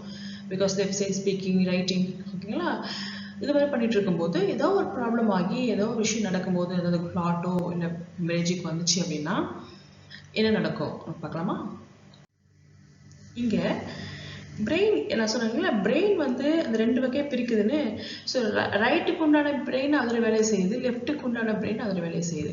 இப்போ எடுத்துக்காட்டு, வலது பக்கம் இல்லைங்களா, ரைட் சைடோட பிரெயின்ல ஏதாவது ஒரு அஃபெக்ட் ஆச்சு அப்படின்னா அதோடைய ஃபுல் கண்ட்ரோல் வந்து லெஃப்ட் சைடு எப்பவுமே ஞாபகம் வச்சுக்கோங்க. வலது பக்கம் உள்ள மூளை எப்பவுமே இந்த நம்மளுடைய பாடியோட லெஃப்ட் சைடுக்குள்ள அத்தனை விஷயமும், இந்த left side hand, left side leg, ஓகேங்களா, அந்த பார்ட் ஃபுல்லா அது கண்ட்ரோல் பண்ணிக்கும். இது வலது பக்கம் மூளை, இடது பக்கம் இருக்க நம்ம உடம்பு வந்து கண்ட்ரோல் பண்ணிக்கும். இதுவே இடது பக்கம் உள்ள மூளை வந்து நம்மளுடைய வலது பக்கம் உள்ள பார்ட் இருக்கு இல்லையா, அந்த சைடு இருக்கு இல்லையா, right side hand, right side leg, இது அத்தனையும் கண்ட்ரோல் பண்ணிக்கும். விஷயம் புரியுதுங்களா? வலது பக்கம் இடது பக்கம் ரெண்டா மூளை வந்து ரெண்டா பிரிச்சிருக்காங்க இல்லையா. அப்போ நம்ம இதை வந்து எப்படி இந்த வைஸ் வர்சாவை நீங்க வந்து கன்சிடர் பண்ணிக்கணும். வலது பக்கம் உள்ள மூளை எல்லாமே லெஃப்ட் சைட் பாடியை கண்ட்ரோல் பண்ணிக்கும், ஓகேங்களா. அது மாதிரி இடது பக்கம் மூளை எல்லாமே வந்து ரைட் சைட் பாடியை கண்ட்ரோல் பண்ணிக்கும். இதுதான் மேட்ரு. ஏன் சொல்றேன்? இதோட கோட்ஸ் வந்து கடைசியாக டிஃபர் ஆகும், அதனால இந்த கோட் இது சொல்கிறேன். இது வந்து பேசிக் அனாட்டமிக்கல், ஓகேங்களா. ஸோ ஒரு அனாட்டமிக்கலாக பார்க்கும்போது ஒரு மூளையோட தன்மை, ஒரு நார்மல் ஃபங்க்ஷன் பார்த்தோன்னா நார்மல் ஃபங்க்ஷன் இப்படி தான் நடக்குது. நார்மல் ஃபங்க்ஷனே வந்து நார்மல் மனிதனுக்குள்ள உள்ள விஷயம் என்ன அப்படின்னா, லெஃப்ட் சைடு மூலம் ரைட் சைடு கண்ட்ரோல் பண்ணுது, ரைட் சைடு மூலம் லெஃப்ட் சைடு கண்ட்ரோல் பண்ணுது. இது நார்மல் ஒன். இப்போது இந்த இடத்துல ஏதாவது அஃபெக்ட் ஆச்சுன்னா என்ன நடக்கும் பார்க்கலாங்களா? இப்போது இங்கே பாருங்கள், இந்த ஆர்ம் வீக்னஸ்லாம் இருக்கு இல்லையா, இந்த ஆர்ம் வீக்னஸ் நடக்கும், உங்களுக்கு பேலன்ஸ் இருக்காது, ஸ்பீச் சரியாக வராது, விஷன் ப்ராப்ளம் இருக்கும், ஓகேங்களா. பிகாஸ் ரைட் சைடில் எதாவது அஃபெக்ட் ஆச்சுன்னா இடது பக்கம் உள்ள கை கால் விழுந்துரும் சொல்லுவாங்களே, கை கால் விழுந்துச்சு சொல்லுவாங்க இல்லையா. அது ஏன் ஒரு இந்த ஸ்பெசிஃபிக்காக இந்த ஸ்ட்ரோக் பேஷண்ட் மட்டும் ஒரு பக்கம் மட்டும் விழுது அப்படின்னா அவங்களுக்கு என்ன அர்த்தம்? இப்போ நீங்கள் எக்ஸாம்பிள் நீங்கள் போகிறீங்க, ஒரு பேஷண்ட்டை பார்க்குறீங்கன்னா ரைட் சைடு மட்டும் அவங்களால கை கால் தூக்க முடியல அப்படின்னா நீங்கள் நினச்சிக்கணும், ஓகே இடது பக்கம் மூளை வந்து அவங்களுக்கு வந்து அஃபெக்ட் ஆகிருக்கு, அதனால அவங்க வந்து ரைட் சைடு வந்து அவங்களால ஆப்ரேட் பண்ண முடியல, தூக்க முடியல அப்படின்னு அவங்க வந்து கன்சிடர் பண்ணிக்கணும். சில பேஷண்ட் பார்த்தீங்கன்னா இடது பக்கம்லாம் தூக்க முடியாது. அப்போ நீங்கள் கன்சிடர் பண்ணி ஓகே அவங்க இடது பக்கம் கால் எடுத்து வைக்க முடியல, கையில் தூக்க முடியல, என்ன அர்த்தம்னா மூளையில் வலது பக்கம் உள்ள அந்த இடத்துல வந்து ஏதோ ஒரு பிளட் கிளாட் ஆயிருக்கு, ஏதோ ஒரு ரப்சர் ஆயிருக்கு, அது நீங்கள் வந்து தெரிஞ்சுக்கணும், ஓகேங்களா. ஸோ இப்படி தான் வந்து இப்படி தான் வந்து உடம்பு வந்து இப்படி தான் வேலை செய்யுது, நார்மலாக இப்படி தான் வேலை செய்யுது. அதில் ஏதாவது பார்ட்டில் டிஃபெக்ட் ஆச்சுன்னா அந்த அளவுக்கு நீங்கள் வந்து பாடியை வந்து கன்சிடர் பண்ணிக்கலாம், ரைட் சைடா லெஃப்ட் சைடா அப்படின்னு. ஏன்னா கோடு வந்து கேட்கும், லாஸ்ட் ஆப்ஷன் வந்து ரைட் சைட் பாடியை லெஃப்ட் சைடா அப்படின்னு கேட்கும் இல்லையா. அதுக்காக நான் உங்களுக்கு இந்த டிஃபரன்ஷியேஷன் காட்டுறேன். சிம்டம்ஸும் வந்து இப்படி தான் இருக்கும். ஃபேஸ் வந்து ட்ரூப்பிங்காக இருக்கும், வாய் கோணலாக இருக்கும். அதே மாதிரி ஸ்பீச் வந்து அவங்களால பேச முடியாது, ஓகேங்களா. அதே மாதிரி வந்து அவங்களால டிஸ்பேஜ் முழுங்க முடியாது, ஓகேங்களா. அதே மாதிரி வந்து பேச முடியாது. அப்புறம் வந்து அவங்களுக்கு வந்து எப்படி இருக்கும்னா கை கால் வந்து தூக்க முடியாது, அதாவது மூவ்மெண்ட் பண்ண முடியாது, அது வீக்னஸ் சொல்லுவாங்க, எமிப்ளீஜியா சொல்லுவாங்க. ஸோ இது மாதிரிலாம் விஷயத்தை வந்து பார்க்கலாம். இது வந்து ஜஸ்ட் சிம்டம்ஸ், ஓகேங்களா. இப்போ நம்ம கோடிங்குள்ளே போகலாம். ஸோ உங்களுக்கு புரிஞ்சு போச்சு, அனாட்டமிக்கலாக நம்ம பார்த்தோம். நம்ம டீப்பாக பார்க்கல, சும்மா லைட்டாக வந்து எது கோடுக்கு ரிலேட்டடாக அனாட்டமிக்கல் தேவையோ அது மட்டும் தான் பார்த்துருக்கோம், ஓகேங்களா. அது மட்டும் தெரிஞ்ச போதும், ஏன்னா அது தெரிஞ்சாலே நம்ம வந்து கோடிங்குள்ளே வந்து ஈஸியாக எடுத்துடலாம். இப்போ வந்து நம்ம கோடிங்குள்ளே போகிறோம். இந்த கோடிங்குள்ளே போகும்போது முதல் விஷயத்தை நீங்கள் என்ன எடுக்கணும்னா, இந்த கோடு, ஸ்ட்ரோக்கோட கோடு பார்த்தோன்னா இப்படி தாங்க பிரிச்சிருக்காங்க. I60லேருந்து I62 இது ஒரு செக்ஷனு, I63 இது ஒரு செக்ஷனு, I65லேருந்து I66 இது ஒரு செக்ஷனு, அப்புறம் I67 to I68, லாஸ்ட்டாக I69. ஸோ ஒவ்வொரு கோடோட ஃபேமிலியை இப்படி பிரிச்சுட்டாங்க. நான் சொன்னேன் எமரேஜிக் ஸ்ட்ரோக், இஸ்கீமிக் ஸ்ட்ரோக்லாம், ஸோ இதில் தான் வரும். இதனால் வந்து நான் அதை பிரித்து சொன்னேன். ஸோ ஒவ்வொரு கோடு வந்து இது ஒரு செக்ஷனில் வரும். இப்போது ஒவ்வொரு செக்ஷனில் உள்ள கோட்ஸ் நம்ம பார்க்கலாமா, அதோட எக்ஸாம்பிள்ஸும் பார்க்கலாம். ஸோ எக்ஸாம்பிள்ஸ் பார்க்கும்போது உங்களுக்கு ஈஸியாக புரிஞ்சிடும். எப்போ நீங்கள் இந்த I60 சீரீஸ் ஃபேமிலி எடுப்பீங்க, எப்போ I63 சீரீஸ் ஃபேமிலி எடுப்பீங்க, ஓகேங்களா. அப்படின்னு ஒன் பை ஒன்னாக பார்க்கலாம். இப்போதைக்கு இந்த கோடை மட்டும் உங்ககிட்ட காட்டுறேன், இன்ட்ரடியூஸ் பண்ணுறேன். இந்த மாதிரி ஒரு கோட் செக்ஷன் இருக்குங்க. நீங்கள் எப்படி போனாலும், டாக்டர் எப்படி கொடுத்தாலும் நீங்கள் இந்த கோடுக்குள்ளே தான் நீங்கள் எடுப்பீங்க, வேறு எந்த கோடுக்குள்ளே போக மாட்டீங்க. ஸோ பர்டிகுலராக இப்போது ஒவ்வொரு விஷயத்தை பார்க்குறோம் இல்லையா, ஸோ அந்த எக்ஸாம்பிளோட பார்க்குறோம். வெயிட் பண்ணுங்களேன், போகலாம். ஓகே, அதுக்கு முன்னாடி நம்ம கோடிங் போகிறதுக்கு முன்னாடி நம்ம டாக்டர் மெடிக்கல் ரெக்கார்டில், ஏன்னா அஸ் அ கோடராக நம்ம எதை வச்சு எடுப்போம், வித்தவுட் டாக்குமெண்டேஷன் நோ கோடு இல்லையா. டாக்குமெண்ட் பண்ணால் தான் நம்ம கோடு எடுப்போம். நம்ம கோடிங்கில் நமக்கு எல்லா கைட்லைனும் தெரியும்ன்றதால நம்ம போய் அப்படியே கோடு எடுத்துட மாட்டோம். ஏன்னா பேஷண்ட்டுக்கு அந்த கண்டிஷன் இருக்கணும் இல்லையா. ஸோ அது இருக்கணும்னா நமக்கு எப்படி தெரியும், டாக்டர் தானே டாக்குமெண்ட் பண்ணியிருக்கணும். ஸோ அந்த மெடிக்கல் ரெக்கார்ட் டாக்டர் எப்படி டாக்குமெண்ட் பண்ணுவார்னா, அவருடைய லாங்குவேஜில் வந்து சம் டாக்டர் சில லாங்குவேஜ் யூஸ் பண்ணுவார். எப்படின்னா சம் டாக்டர் வந்து CVA, ஓகேங்களா. அது ஃபுல் ஃபார்ம் பார்த்தீங்கன்னா செரிப்ரோவாஸ்குலர் ஆக்சிடென்ட் அப்படின்னு சிவிஏ ஷார்ட்டாக சொல்றாரு. சம் டாக்டர் வந்து ஸ்ட்ரோக் அப்படின்னு சொல்றாங்க. ஓகேங்களா. சிலவங்க வந்து செரிப்ரோவாஸ்குலர் ஆக்சிடென்ட்னு சொல்லுவாங்க, ஃபுல்லாக சொல்றாங்க. இன்னொன்று செரிப்ரல் இன்ஃப்ராக்ஷன் அப்படின்னு சொல்லுவாங்க. ஸோ வார்த்தை வந்து டிஃப்ரென்ஷியேஷன் ஆகும். பட் இந்த மாதிரி வார்த்தைகளை நீங்கள் மெடிக்கல் ரெக்கார்டில் எப்படியாவது பார்த்துட்டிங்கன்னா இது வந்து ஸ்ட்ரோக்கோட கைட்லைன். அப்போ நீங்கள் ஸ்ட்ரோக்கோட கைட்லைனுக்குள்ளே போயிடணும். ஓகேங்களா. அதனால இந்த ஒரு வார்த்தையை காட்டுறேன். இது ரொம்ப முக்கியம். இதை வந்து தெரியாமல் நம்ம வந்து கோடிக்குள்ளே போக முடியாது. ஏன்னா நம்ம வந்து ஆஸ் அ கோடரை நம்ம வந்து மல்டி ஸ்பெஷாலிட்டி ஒர்க் பண்ணுறோம் இல்லையா. So some doctors internal medicine doctors வந்து இந்த மாதிரி வார்த்தை யூஸ் பண்ணுவாங்க. சம் டாக்டர்ஸ் வந்து வேறு வார்த்தை இதிலேயே வேறு ஏதாவது யூஸ் பண்ணுவாங்க. ஸோ அவங்க என்ன சொல்கிறாங்கன்னு பார்த்துக்கிட்டு நம்ம அதுக்கேற்ற மாதிரி கோட் பண்ணணும். இப்போ டிஐஏ யூஸ் பண்ணுறாங்க வச்சுன்னா அப்போ நம்ம இதுக்குள்ளேயே போக வேண்டாம். டிஐஏ டிரான்சிட் இஸ்கெமிக் அட்டாக் முன்னாடி பார்த்தோம் இல்லையா, அந்த கோடுக்கு நம்ம போயிடணும். பட் இந்த ஸ்ட்ரோக்கோட ஃபேமிலிக்குள்ளே நம்ம வரணும்னா இந்த மாதிரி வார்த்தைகள் உங்கள் மெடிக்கல் ரெக்கார்டில் இருக்கணும். உங்கள் எக்ஸாமினேஷன்லையும் மெடிக்கல் ரெக்கார்டில் இருக்கணும். எப்படி இருக்கணும்? சிவிஏ இல்லாட்டி எல்லாமே இருக்கணும் இல்லை, ஏதாவது ஒன்று தான். சிவிஏ இருக்கலாம், இல்லை ஸ்ட்ரோக் இருக்கலாம், இல்லை செரிப்ரோவாஸ்குலர் ஆக்சிடென்ட் இருக்கலாம், இல்லை செரிப்ரல் இன்ஃப்ராக்ஷன் இருக்கலாம். இதுதான் ஒரு வார்த்தைகள் இருக்கணும். ஓகேங்களா. ஓகே, இப்போ நம்ம கோட்ஸ்குள்ளே போகிறோம்னு சொன்னோம் இல்லையா. ஸோ ஃபஸ்ட்டு ஃபேமிலி I60லேருந்து I62. ஓகேங்களா. அப்போனா என்ன அர்த்தம்? I60, I61, I62 இதில் இருக்கிற எத்தனை கோட்ஸை வந்து நம்ம வந்து எல்லா கூட பார்க்கணுமாங்க? இதுலங்க நிறைய கோட் இருக்கு. எல்லா கூட பார்க்க வேணாம். நீங்கள் அதோடைய கைட்லைன் மட்டும் பார்த்துட்டு சிம்பிளாக இதுக்குள்ள இந்த ஃபேமிலிக்கான கைட்லைன் பார்த்துட்டிங்கன்னா நீங்கள் இந்த கோடுக்குள்ளே எந்த கோடு வந்தாலும் நீங்கள் அந்த கைட்லைன் யூஸ் பண்ணி இந்த கோடு நீங்கள் கரெக்ட் கோடு எடுத்துப்பீங்க. இப்போ எக்ஸாம்பிள் I60 அது என்ன சொல்லுதுன்னா சப் அர்கனாய்ட் ஹெமரேஜ். ஏன் இங்கே சொல்கிறேன்னா நான் சொன்னேன் ஸ்ட்ரோக் ரெண்டு வகை பிரியுது. ஒன்று ஹெமரேஜிக் ஸ்ட்ரோக்காக இருக்கும், இன்னொன்று வந்து இஸ்கெமிக் ஸ்ட்ரோக்காக இருக்கும். ஓகேங்களா. இப்போ நம்ம பார்க்குறது எல்லாமே வந்து ஹெமரேஜிக் ஸ்ட்ரோக்கு. ஓகேங்களா. ஹெமரேஜிக் ஸ்ட்ரோக் நான் சொன்னேன் இல்லையா. ஹெமரேஜ் ஸ்ட்ரோக்னா என்ன? அந்த பஸ்ட் ஆகிடும், அந்த பிளட் வெசல் வந்து நாங்கள் வெடிச்சிரும் இல்லையா. வெடிக்கும் போது நாங்கள் ரத்தம் வந்து மேலே வந்து பட்டிருப்போம். ஸோ அப்படிலாம் இருக்கும்போது ஒரு one of the main 20% of patient வந்து அஃபெக்ட் ஆவாங்க இந்த ஹெமரேஜிக் ஸ்ட்ரோக்கில்.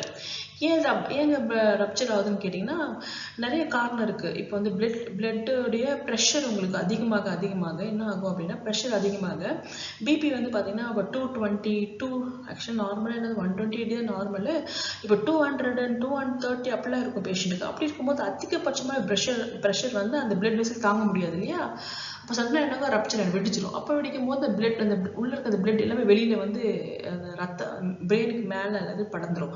ஸோ அப்படி இருக்கும்போது அதை வந்து எப்படி சொல்லுவாங்கன்னா ஹெமரேஜிக் சொல்லுவாங்க. அதை பர்டிகுலர் எந்த ஏரியாவில் அப்போ மூளை வந்து நான் சொன்னேன் right side left side cerebrum brain stem நிறைய இருக்குல்லையா பார்ட்டு. ஸோ எந்த பார்ட்டில் அந்த ஹெமரேஜிக் ஆயிருக்கு அதுன்றது ரொம்ப முக்கியம். ஏன்னா அது தழுவி தான் நம்ம வந்து கோட் எடுக்க போகிறோம். இப்போ நம்ம பர்டிகுலராக பார்க்கக்கூடிய விஷயம் என்னன்னா I60 அதாவது சப் அர்கனாய்ட் ஹெமரேஜ். இந்த சப் அர்கனாய்ட் அப்படின்ற பார்ட் வந்து பிரெயினில் இருக்கு இல்லையா. ஸோ அந்த இடத்துல ஏதாவது ஹெமரேஜ் ஆயிடுச்சு அப்படின்னா நம்ம வந்து இந்த கோட்ஸ் நம்ம எடுத்துப்போம். இங்கே நாங்கள் வார்த்தை சொல்கிறேன் நான் ட்ராமாட்டிக் அப்படின்னு சொல்லுவோம். அதாவது ட்ராமாட்னா என்னது? ஏதாவது ஒரு ஆக்சிடென்ட் ஆகி, அதாவது ஆக்சிடென்ட்னா இப்போ எக்ஸாம்பிள் ஏதோ ஒரு மோட்டர் சைக்கிள் ஆக்சிடென்ட் ஆகி தலை இடிச்சு அதில் வந்து ரத்தம் வரும் இல்லையா, அது ஒரு வகை இருக்குது. இன்னொன்று வந்து நான் ட்ராமா, அது வந்து ட்ராமாட்டிக் சொல்லுவாங்க. இப்போ நான் பேசுகிறது எல்லாமே நான் ட்ராமாட்டிக், அதாவது எங்கேயாவது ஆக்சிடென்ட் ஆகி கீழே விழுந்து அதெல்லாம் இல்லை. இது வந்து ஒரு பிபியால் இல்லை ஏதாவது ஒரு டிசீஸ் ரிலேட்டடாக, ஓகேங்களா, பிளட் இந்த ரப்சர் ஆகிருக்கும் பிளட்டு, ஓகேங்களா, ஏதாவது ஒரு டிசீஸ் ரிலேட்டடாக அந்த ரத்த நாளங்கள் ஏதாவது ப்ராப்ளம் ஆகி வெடிச்சிருக்கும், அதனால ஒரு ஹெமரேஜிக் ஆகிருக்கும். அதுதான் வந்து நான் ட்ராமாட்டிக் சொல்லுவாங்க. இப்போ நம்ம பேசுறது எல்லாமே வந்து நான் ட்ராமாட்டிக் பற்றி பேசல. ட்ராமாட்டிக் அதாவது ஒரு இன்ஜுரி ஆகி, ஓகேங்களா, ஒரு இன்ஜுரி ஆகி ரப்சர் ஆகும், அது வேறு. பட் இது வந்து எப்படின்னா நான் ட்ராமாட்டிக் பற்றி பேசுகிறோம். ஓகேங்களா. ஸோ அதான் வந்து கோடு தான் வந்து I60 I62 வரைக்கும் வரும். ஸோ இது எல்லாமே வந்து பார்த்தீங்கன்னா ஒவ்வொரு கோடு வந்து எப்படி இருக்கணும், I60 கோடு எப்படி பிரிச்சிருப்பாங்கன்னா ஹெமரேஜிக் ஸ்ட்ரோக் தான், சப்பர்னல் ஹெமரேஜிக் ஸ்ட்ரோக் தான், ஓகேங்களா. அதில் நிறைய ஆர்ட்ரி போகும் இல்லையா. என்ன ஆர்ட்ரி போகும்? middle cerebral artery, anterior communicating artery, posterior communicating artery, basilar artery, vertebral artery. இது ஒவ்வொரு ஆர்ட்ரிக்கு ஒரு நேம் இருக்கு, ஓகேங்களா. ஸோ இந்த ஆர்ட்ரியில் வந்து ஏதோ ஒரு ரப்சர் ஆயிருக்கு, வெடிச்சிருக்கு, ஓகேங்களா. ஸோ நம்ம அதான் பார்க்க போகிறோம். இப்போ நம்ம கோட் ஃபுல்லாக ஃபோக்கஸிங் எங்கே போகுது? I60 சீரீஸ்க்குள்ளே போகுது. நீங்கள் வரி பண்ணாதீங்க, என்னங்க இப்படி இருக்குன்னு நான் எப்படி நான் கோட் பண்ணுறது, வரி பண்ணாதீங்க. இது எக்ஸாம்பிளாக கொடுக்கும்போது உங்களுக்கு டோட்டலாக அப்படியே டர்ன் ஆகிடுவீங்க. ஓகே, எப்படின்னா உங்களுக்கு எல்லாம் புரிஞ்சிடும். ஒரு எக்ஸாம்பிள் கொடுக்கும்போது எல்லாமே புரிஞ்சிடும். இப்போதைக்கு அந்த எக்ஸாம்பிளுக்கு முன்னாடி இருக்கக்கூடிய விஷயத்தை நம்ம பார்க்குறோம். ஓகேங்களா? ஸோ இதை நீங்கள் நல்லா நோட் பண்ணுங்க. இதை நோட் பண்ணும்போது எக்ஸாம்பிள் வந்து உங்களுக்கு ஈஸியாக புரிஞ்சிடும். இப்போ அடுத்தது போலாமா? இப்போ நான் முன்னாடி காட்டினது சப்அரக்னாய்டு ஹெமரேஜ். அதே மாதிரி இதுவும் ஹெமரேஜ் தான். ஏன்னா இந்த I60 to I62 எல்லாமே ஹெமரேஜிக் ஒரு ஸ்ட்ரோக் ரெண்டா பிரிக்க சொன்னாலே அந்த ஹெமரேஜ் ஸ்ட்ரோக்கோட டீடைல்ஸ் தான் பார்க்குறோம். So intracerebral haemorrhage. ஓகேங்களா? இது வந்து ஃபுல்லாகவே வந்து இன்ட்ராசெரிப்ரல் ஹெமரேஜ். இந்த இன்ட்ராசெரிப்ரல் ஹெமரேஜ்ல வந்து நீங்க பாத்தீங்கன்னா இங்க பாருங்க, பிரெயின் ஸ்டெம்ல அதாவது ஹெமரேஜ் ஆயிடுச்சுன்னா I61.3, செரிப்ளம் அதுலனா I61/4, இன்ட்ராவென்ட்ரிகுலர் அதாவது இதுல எனக்கு எப்படிங்க தெரியும்? நான் எங்க போய் பாக்குறது?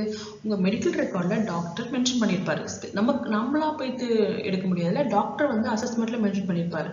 நீங்க அது ஒன் மோர் கன்ஃபர்மேஷனுக்காக MRI ரிப்போர்ட்டோ CT ரிப்போர்ட்டோ பாக்குறீங்க. அந்த ரிப்போர்ட்ல சொல்லும், கன்க்ளூஷன்ல சொல்லணும் இல்லையா? உங்களால அந்த ஃபிலிம் பார்த்து நம்ம எடுக்க முடியாது. நம்ம வந்து அந்த கன்க்ளூஷன் லாஸ்ட் சொல்லுவாங்க இல்லையா? ரைட் சைடில் இன்ட்ராவென்ட்ரிகுலர்ல ஒரு ஹெமரேஜிக் இருக்கு அப்படின்னு நம்ம பார்த்துட்டாலே I61.5 நம்ம கூட எடுப்போம். ஓகேங்களா? அது depends on medical record. So எந்த மெடிக்கல் ரெக்கார்ட்ல எந்த சைட்டு, ஓகேங்களா, இதுல இருக்க எந்த சைட் அஃபெக்ட் ஆயிருக்கோ அந்த கோட் நம்ம எடுக்கணும். அதுக்கு நமக்கு தெரிஞ்சுக்கணும் ஹெமரேஜிக் ஸ்ட்ரோக்னா என்ன, இஸ்கெமிக் ஸ்ட்ரோக்னா என்ன. இப்போ நம்ம ஃபுல்லாக ஹெமரேஜிக் தானே பார்த்துட்டு வரோம். அது பார்க்கலாங்களா? Intracranial haemorrhage. So subarachnoid haemorrhage, intracerebral haemorrhage, intracranial haemorrhage அப்படின்னு சொல்லி 3 ஹெமரேஜை பிரிக்கிறாங்க. அந்த ஹெமரேஜ் ஏன்னா எல்லாமே ஹெமரேஜ் தான், எல்லாமே வந்து பிளட் வெசல் ரப்சராக தான். ஓகேங்களா? அதில் இன்ட்ராக்ரேனியல் ஹெமரேஜ் வந்து சப்டியூரல் ஹெமரேஜ் I62.0. கோட் புக்கில் போனாலும் நமக்கு அது லீட் ஆகும். ஓகேங்களா? ஸோ ஜஸ்ட் உங்களுக்கு நான் காட்டுறேன். இதெல்லாம் இந்த கோட்ஸ்லாம் இந்த ஃபேமிலியோடதுங்க. இதெல்லாம் வந்து ஹெமரேஜிக் ஃபேமிலியோடைய கோட்ஸ். இது I60லேருந்து I62 இதுக்குள்ள இருக்க கோட்ஸ் எல்லாமே வந்து ஹெமரேஜிக் கோட்ஸ். ஓகேங்களா? இப்போ நீங்க கேட்கலாம், ஓகேங்களா, நான் ஹெமரேஜ் ஸ்ட்ரோக் ஃபுல்லாக பார்த்துட்டேன், I60லேருந்து I62 கோட்ஸ் நீங்கள் காட்டிட்டீங்க. ஓகே, இது நம்ம எப்படி நான் கோட் எடுக்கிறது? எனக்கும் மெடிக்கல் ரெக்கார்டில் நான் உட்காடுறேன், டாக்டர் மெடிக்கல் ரெக்கார்டு ஸ்ட்ரோக்குன்னு சொல்லிட்டாரு, நான் வந்து எப்படி கோட் எடுக்கணும்? எக்ஸாம்பிள் இங்கே பாருங்களேன், இது வந்து ஒரு கேஷீட், ஒரு சோப் நோட் மாதிரி நினச்சிக்கோங்களேன். ஸோ சோப் நோட்டில் உங்களுக்கு எல்லாமே, ஒரு சோப் நோட்டில் சப்ஜெக்டிவ் இருக்கும், அப்ஜெக்டிவ் இருக்கும். சப்ஜெக்டிவ் என்னென்ன இருக்கும்? சிசி இருக்கும், அப்புறம் வேறு என்ன இருக்கும்? HPI இருக்கும், அப்புறம் வேறு என்ன இருக்கும்? ROS இருக்கும், ரிவ்யூ ஆஃப் சிஸ்டம். ஸோ இது எல்லாமே வந்து சப்ஜெக்டிவ் இருக்கும். அப்ஜெக்டிவ் என்ன இருக்கும்? ஃபிசிக்கல் எக்ஸாமினேஷன் இருக்கும், அசஸ்மெண்ட் இருக்கும். ஓகேங்களா? ஸோ ஒரு சோப் நோட்டில் இவ்வளோ விஷயம் இருக்கும். ஸோ இந்த விஷயத்தை நம்ம ஒன் பை ஒன்னாக நம்ம வந்து செக் பண்ணிட்டே வரணும். ஸ்ட்ரோக் எங்கே இருக்குது, எந்த சைட்டில் இருக்குது, டாக்டர் என்ன சொல்லியிருக்காரு அப்படின்னு நம்ம வந்து பார்க்குறோம் இல்லையா?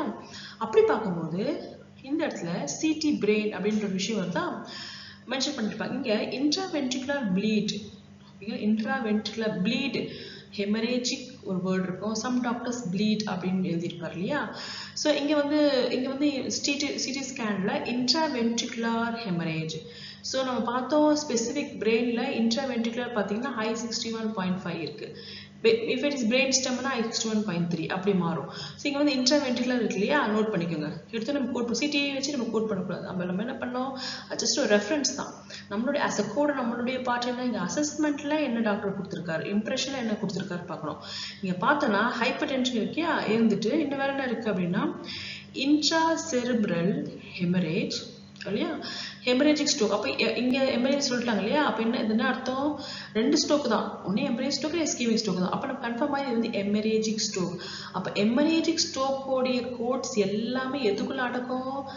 I6 இங்கே பார்த்தீங்கன்னா இங்கே பார்க்குறீங்களா? I60லேருந்து I62. இப்போ எங்கேயும் போய் தேட வேண்டாம், நேராக I60லேருந்து I62க்குள்ளே தான் ஒரு கோட் இருக்கும். அது அந்த எது வந்து ஒரு கோட் அப்படின்னா ஸ்பெசிஃபிக்காக இன்ட்ராவென்ட்ரிகுலர். ஓகேங்களா? இன்ட்ராவென்ட்ரிகுலர் இல்லையா ஸ்பெசிஃபிக்காக. அப்போ இன்ட்ராவென்ட்ரிகுலர் கோட் போனீங்க அப்படின்னா I61.5 அப்படின்ற ஒரு கோட் வந்து லீட் ஆகும். ஓகேங்களா? ஸோ அது வந்து இங்கே மென்ஷன் பண்ணியிருக்காங்க. ஸ்பெசிஃபிக்காக சிடி ரிப்போர்ட்டும் இங்கே கொடுத்துருக்காங்க பாருங்க, இங்கே கீழே கொடுத்துருக்காங்க. ஸோ இப்படி தான் சைட்டை நீங்கள் எடுக்கணும். சைட்டு நம்ம வந்து அஸ் அ கோடராக சைட் நம்ம எங்கே எடுக்கணும்னா ஃபஸ்ட்டு வந்து டாக்டர் அசஸ்மெண்ட்டில் தான் மென்ஷன் பண்ணியிருக்காரு பார்க்கணும். அது சம்திங் ஏதாவது டவுட் இருக்குது அப்படின்னா அந்த சிடி ஸ்கேன் MRI ஸ்கேன் பக்கத்துலேயே கொடுத்துருப்பாங்க. ஸோ அதை வச்சு நம்ம வந்து கோரிலேட் பண்ணி பார்த்துட்டு ஓகே இந்த சைட்டில் தான் ஹெமரேஜிக் ஸ்ட்ரோக் இருக்குது. ஸோ அஸ் அ கோடராக நான் என்ன கோட் எடுப்பேன்? I61.5. அது நம்ம புக்கில் போய் எப்படி பார்க்கலான்னு பார்க்கலாங்களா? இங்கே பாருங்களேன், புக்கில் வந்து நீங்கள் போயிடுவீங்க I60 I69 சீரீஸ் அதான் செரிப்ரோவாஸ்குலர் டிசீஸோட கோட்ஸ். இப்போ நம்ம கோட் என்னது, ஹெமரேஜிக் ஸ்ட்ரோக். ஓகேங்களா, ஹெமரேஜிக்கோட கோட் என்ன, I60 I62. அதாவது இங்கே பார்த்தீங்கன்னா I60 கோட்ஸு, I61 I62 இந்த 3 செக்ஷனில் தான் இருக்கும் இல்லையா. எப்படி நம்ம பார்க்குறது, ஏன்னா இங்கே பார்த்தீங்கன்னா ஒவ்வொன்றுக்கும் ஒவ்வொரு அனாட்டமிக்கல் சைட் இருக்குது. இங்கே பார்த்தீங்கன்னா இன்ட்ராசெரிப்ரல் ஹெமரேஜ், ஓகேங்களா. இங்கே பாருங்க சப்பர்னட் ஹெமரேஜ், பாருங்க சப்பர்னட் ஹெமரேஜ், இப்போ ஒவ்வொன்று இங்கே அப்புறம் ஆன்டீரியர் கம்யூனிகேட்டிங் ஆர்டரி இதெல்லாம் இருக்கு இல்லையா. ஸோ நமக்கு கொடுத்தது வந்து என்ன ஹெமரேஜ், இன்ட்ராவென்ட்ரிகுலர் ஹெமரேஜ் இல்லையா. ஸோ அப்படி நம்ம பார்க்கும்போது உங்களுக்கு தெரியும் எப்படி இண்டெக்ஸில் போய் எடுக்கணும் அப்படின்னு சொல்லிட்டு. ஓகேங்களா, ஸ்ட்ரோக் போனீங்கன்னா ஆர்டரி, இன்ட்ராவென்ட்ரிகுலர், ஹெமரேஜிக் போகணும். ஏன்னா 2 சைட் இருக்கு இல்லையா, ஹெமரேஜிக்கும் இருக்குது இஸ்கெமிக்கும் இருக்குது. ஹெமரேஜிக் போயிட்டு நீங்கள் பார்த்தீங்கன்னா I61.5 இல்லையா. ஸோ நீங்கள் அப்படியே வரீங்க, இங்கே பார்த்தீங்கன்னா நான் ட்ராமாட்டிக் தான். நான் ட்ராமாட்டிக் ஏன் சொல்கிறாங்கன்னா, இது வந்து எந்த விதமான இன்ஜுரி ஆகி வரல, இது வந்து ஏதோ ஒரு டிசீஸ்னால ஒரு ஹெமரேஜ் ஆகிருக்கு. இது ஒரு பிபியால் அதிகமாக இருக்கலாம், ரீசன் இருக்கும் உங்களுக்கு. ஓகேங்களா, ஹைப்பர் டென்ஷனால இருந்துருக்கலாம். ஓகேங்களா, இது அத்திரோஸ்க்ளீரோஸால அதனால் வந்து இந்த ஹெமரேஜிக் டப்புன்னு வெடிச்சிருக்கலாம். ஸோ இப்போ வெடிக்கும் போது அதோட இன்ட்ராசெல்லுலர் ஹெமரேஜ் தான். இங்கே இங்கே பார்த்தீங்கன்னா இங்கே க்ரீனில் ஒரு வேர்ட் கொடுத்துருக்காங்க, இன்ட்ராவென்ட்ரிகுலர். ஸோ மேபி பிரெயின் ஸ்டம்மா இல்லை, செரிப்ளமா இல்லை, இப்போ என்ன இன்ட்ராவென்ட்ரிகுலர். ஸோ அப்போ கோடு என்னவா இருக்கும், I61.5. ஸோ இதான் வந்து கரெக்ட் கோட். இப்படி தான் கோடு நீங்கள் வந்து பிக் பண்ணுவீங்க. இது எந்த ஃபேமிலினா, ஹெமரேஜிக் ஸ்ட்ரோக்கோட ஃபேமிலி செக்ஷன். இப்போ வந்து நமக்கு வந்து எத்தனை ஃபேமிலி வந்து 1 2 3 5 செக்ஷன் இருக்கு இல்லையா. ஸோ ஃபர்ஸ்ட் வந்து I60 வந்து ஹெமரேஜிக். ஸோ அது வந்து இந்த மாதிரி தான் இருக்கும். இப்படி தான் நீங்கள் வந்து கோட் எடுக்கணும். அடுத்தது போனாங்களா. இப்போ அடுத்த ஃபேமிலி வந்து அடுத்தோடைய செக்ஷன் பார்த்தீங்கன்னா I63 செக்ஷன். இது வந்து இன்ஃப்ராக்ஷன், அது செரிப்ரல் இன்ஃப்ராக்ஷன் ஆயிருக்கும்.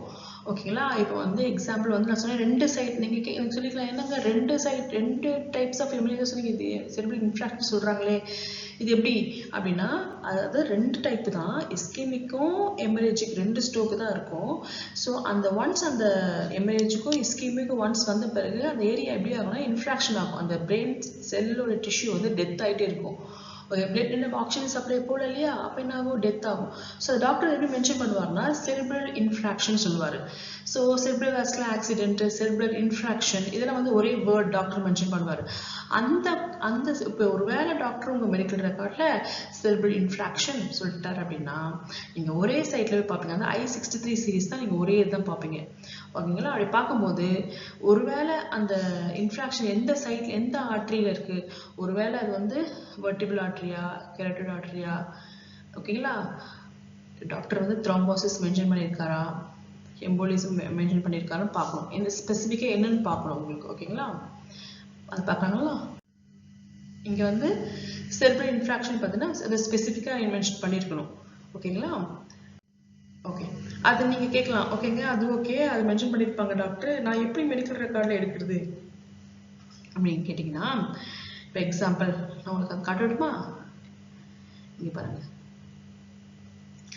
இங்கே எதுக்கு அட்மிட் ஆகிறாங்கன்னா அக்யூட் இஸ்கெமிக் ஸ்ட்ரோக். இது வந்து நான் சொன்ன 2 ஸ்ட்ரோக்கில் அஃபெக்ட் ஆகிறாங்க. ஒன்று ஹெமரேஜ் ஸ்ட்ரோக்காக இருக்கும், இல்லை இஸ்கெமிக் ஸ்ட்ரோக்காக இருக்கும். இந்த பேஷண்ட் வந்து இஸ்கெமிக் ஸ்ட்ரோக்கில் தான் அஃபெக்ட் ஆகி அட்மிட் ஆகிறாங்க.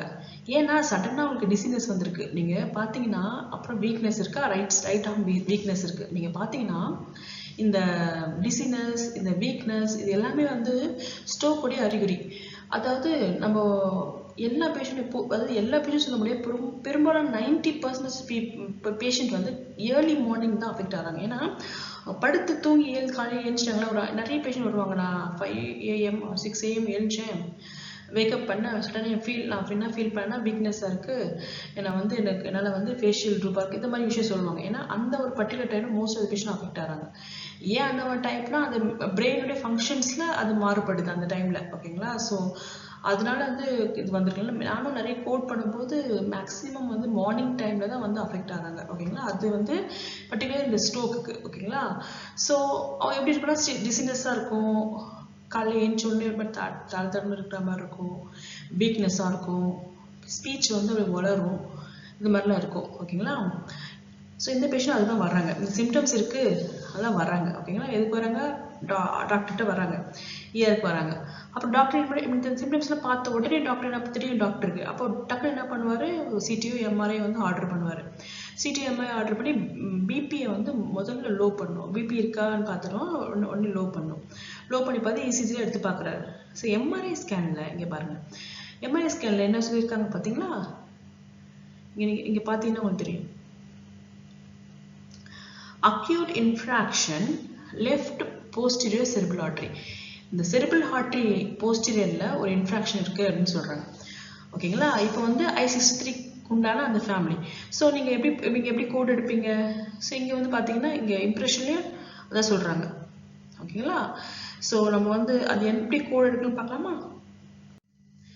ஓகே, இப்போது செரிப்ரல் இன்ஃப்ராக்ஷன் தான் I63 சீரிஸ். நீங்கள் இப்போ இன்ஃப்ராக்ஷன் போனீங்கன்னா உங்கள் இண்டெக்ஸில் புக் ஓப்பன் பண்ணிங்கன்னா இன்ஃப்ராக்ஷன் INFARCTION இன்ஃப்ராக்ஷன், அப்புறம் போயிட்டு செரிப்ரல் அப்படின்னு நீங்கள் போனீங்க அப்படின்னா உங்களுக்கு வந்து I63 இந்த செக்ஷன் கொண்டு வந்துடும். ஓகேங்களா? நீங்கள் பார்க்குறீங்களே இந்த செக்ஷன் வந்து கொண்டு வந்துடும்.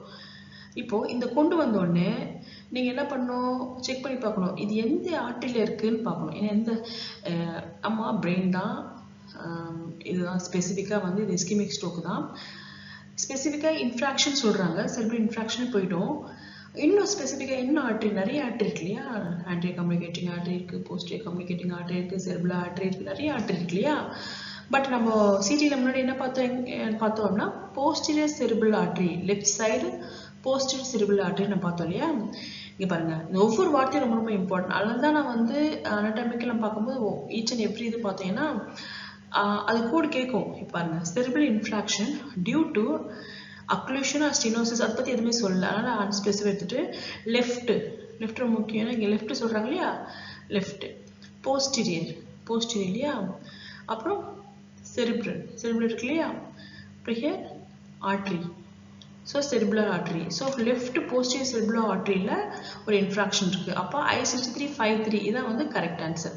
ஸோ நீங்கள் வந்து அந்த கோடு வந்து நீங்கள் எடுப்பீங்க. ஸோ இப்படி தான் நீங்கள் வந்து ஒரு கோடு எப்படி எடுப்பீங்க, ஒரு மெடிக்கல் ரெக்கார்டில் இருக்கட்டும், ஒரு டாக்டர் மெடிக்கல் ரெக்கார்டில் அசஸ்மெண்ட்டில் சொல்லிட்டாரு. ஸோ நீங்கள் உங்கள் மெடிக்கல் ரெக்கார்டில் பார்த்துட்டு எந்த ஸ்பெசிஃபிகேஷன் முதல்ல அசஸ்மெண்ட்டில் பாருங்கள், பார்த்துட்டு அதை கன்ஃபர்மேஷனுக்கு சிடியில் ஏதாவது ஸ்பெசிஃபிக் ஏதாவது ஆர்டரி, வேறு எக்ஸ்ட்ரா ஆர்டரிஸ் எதாவது இருக்கா, டாக்டர் மிஸ் பண்ணியிருக்காரு, அப்படி மிஸ் பண்ணால் ஃபிஷன் குவைரி அனுப்புகிறோம். டாக்டர் இது மாதிரி எம்ஆர்ஐயில் எக்ஸ்ட்ராஸ் இந்த ஆர்டரிஸ்லாம் இருக்குது, பட் நீங்கள் ஒன்லி இந்த லெஃப்ட் போஸ்டீரியர் செரிபுலர் ஆர்டரி தான் கொடுத்துருக்கீங்க அப்படின்னு சொன்னால் டாக்டர் வந்து கன்ஃபர்மேஷன் கொடுப்பாங்க, நீங்கள் ஃபிஷன் குவைரி அனுப்பிச்சா. ஸோ இங்கே வந்து எந்த ஃபிஷன் குவைரியும் இல்லை, ஏன்னா இங்கே சிடிலையும் அதான் இருக்குது, எம்ஆர்ஐலையும் அதான் இருக்குது, டாக்டர் அசஸ்மெண்ட்லேயும் அதே சேம் தான் இருக்குது. ஸோ இப்போ நீங்கள் எல்லா கோடுக்கான கரெக்ட் கோடுக்கான நேரம் வந்துடுச்சு. இப்போ எப்படி கோட் பண்ணுவீங்க, I63 கொடுத்துருக்காங்க இல்லையா, I63.532 இப்படி தான் நீங்கள் கோட் எடுப்பீங்க. ஓகேங்களா? இப்போது இந்த ஸ்லைடில் நம்ம என்ன பார்க்க போகிறோம் அப்படின்னா அடுத்த ஃபேமிலி, அதாவது I65லேருந்து I66 வரக்கூடிய இந்த செட் ஆஃப் கோட்ஸ் நம்ம பார்க்க போகிறோம் இல்லைங்களா. ஸோ நம்ம பார்க்கலாங்களா. இது வேறு ஒன்றும் இல்லைங்க, இது வந்து பர்டிகுலராக வந்து அதே அக்ளூஷன் ஸ்டெனோசிஸ் அப்படி சொல்லி அதே செரிப்ரல் தான். ஓகேங்களா. பட் என்னன்னா வித்தவுட் இன்ஃப்ராக்ஷன் சொல்லணும், அதாவது with infarction without infarction. So முன்னாடி கோட் பார்த்தீங்கன்னா I63 சீரீஸ், அது என்னது cerebral infarction section of codes. But டாக்குமெண்ட்டில் இன்ஃப்ராக்ஷன்லாம் எதுவுமே சொல்லியிருக்க மாட்டாங்க, ஜஸ்ட் வந்து அக்ளூஷன் இந்த cerebral artery, particular artery name கொடுத்து அக்ளூஷன் இந்த ரைட் வெர்டிபுலர் ஆர்டரி அப்படி கொடுத்துட்டாங்க அப்படின்னா இங்கே பாருங்கள் I6501 right side vertebral artery, இது வந்து கீழே இருக்கிறது left side vertebral artery.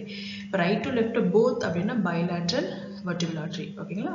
So இப்படி தான் வந்து இந்த ஒரு பர்டிகுலர் செக்ஷன், இதுக்கு வந்து ஸ்பெசிஃபிக்காக இது இல்லை, இதுதான் மெயினாக வந்து என்ன சொல்லணும் அப்படின்னா இது வந்து எந்த விதமான இன்ஃப்ராக்ஷன் இல்லாமல் இருக்கணும். ஓகேங்களா. நீங்கள் இன்ஃப்ராக்ஷன் டாக்டர் டாக்குமெண்ட் பண்ணி நீங்கள் இந்த கோட் எடுக்கக்கூடாது. டாக்டர் ஒன்ஸ் இன்ஃப்ராக்ஷன் டாக்குமெண்ட் பண்ணிட்டாரு அப்படின்னா நீங்கள் I63 இருக்கு இல்லையா, இந்த செக்ஷன் தான் நீங்கள் எடுக்கணும். So I65 purely without infarction, இதுதான் மெயின். ஓகேங்களா. வித்தவுட் இன்ஃப்ராக்ஷன் இருக்கு இல்லையா, அதான் இந்த கோட் எடுக்கணும். நெக்ஸ்ட் வந்து I67லேருந்து I68, அதாவது இது ஜஸ்ட் ஒன்லி CVD. நான் வந்து cerebral vascular accident is a critical condition. ஓகேங்களா. Stroke is a critical condition. But இது வந்து செரிபுலர் வாஸ்குலர் டிசீஸ், இது வந்து இன்ஃப்ராக்ஷன் இல்லை, இது வந்து ஆக்சிடென்ட் இல்லை, இது வந்து ஜஸ்ட் வந்து செரிப்ரல் வாஸ்குலர் டிசீஸ் அப்படி மட்டும் சிவிடி சொல்லுவாங்க. ஓகே, ஷார்ட்டாக வந்து சிவிடி சொல்லுவாங்க, செரிப்ரல் வாஸ்குலர் டிசீஸ். அது டாக்குமெண்ட்டில் இருந்துச்சு அப்படின்னா நீங்கள் வந்து கண்டிப்பாக இந்த செக்ஷன் சீரிஸ் போவீங்க. ஸ்பெசிஃபிக்காக எதுவுமே இல்லை, டைரக்ட் கோடு தான். ஓகேங்களா, இது வந்து எந்த இன்ட்ராக்ஷனும் இல்லை, எந்த ஸ்பெசிஃபிக் அக்ளூஷன் ஸ்டீனோசிஸ் எதுவுமே இல்லை. ஒன்லி சம்திங் செரிப்ரல் வாஸ்குலர் ஒரு டிசீஸ் இருக்குது அப்படின்னா இந்த செக்ஷனுக்கு வந்துடுவீங்க. ஓகேங்களா, ஸோ ஃபோக்கஸ் எப்படி ஃபோக்கஸான கோட்ஸ்னா ஃபஸ்ட்டு செக்ஷன் பார்த்தீங்களா, I60 அது கோடு, I63 அந்த கோடு, லாஸ்ட்டாக இப்போ பார்க்க போகிற I69 சீரீஸ். இது மூணுமே வந்து ஸ்பெசிஃபிக்காக கைட்லைன் இருக்குது. ஓகேங்களா, இப்போ I69 பார்க்கலாமாங்களா?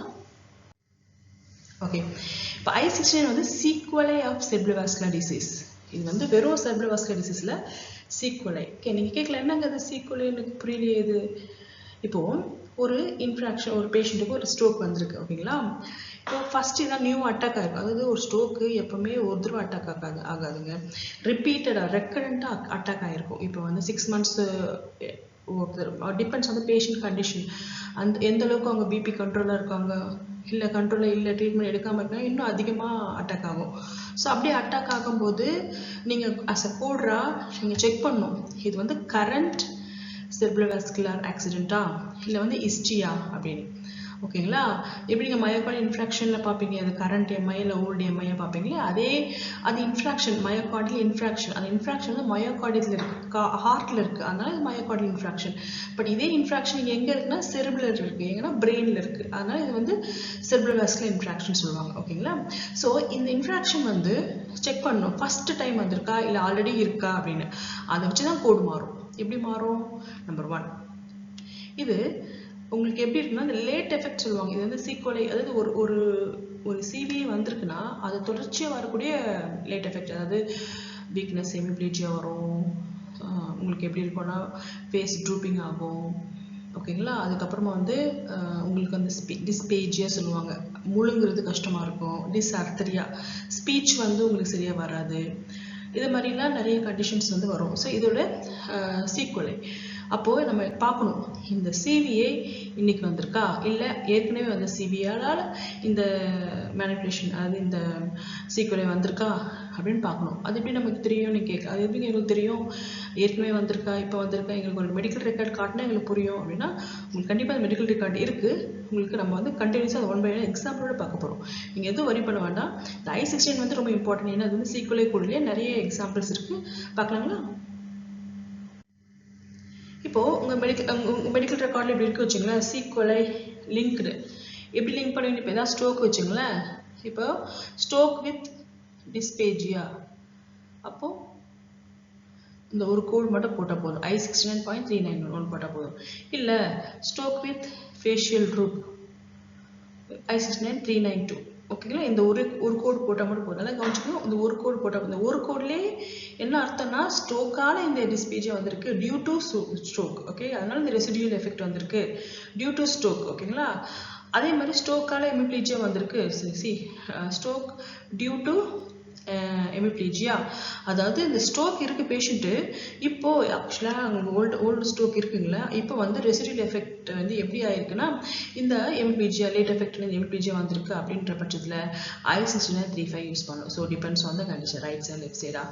ஓகேங்களா, அது நம்ம டாமினன்ட் சைடா நான் டாமினன்ட் சைடா நெக்ஸ்ட் ஸ்லைடில் பார்க்கலாம்.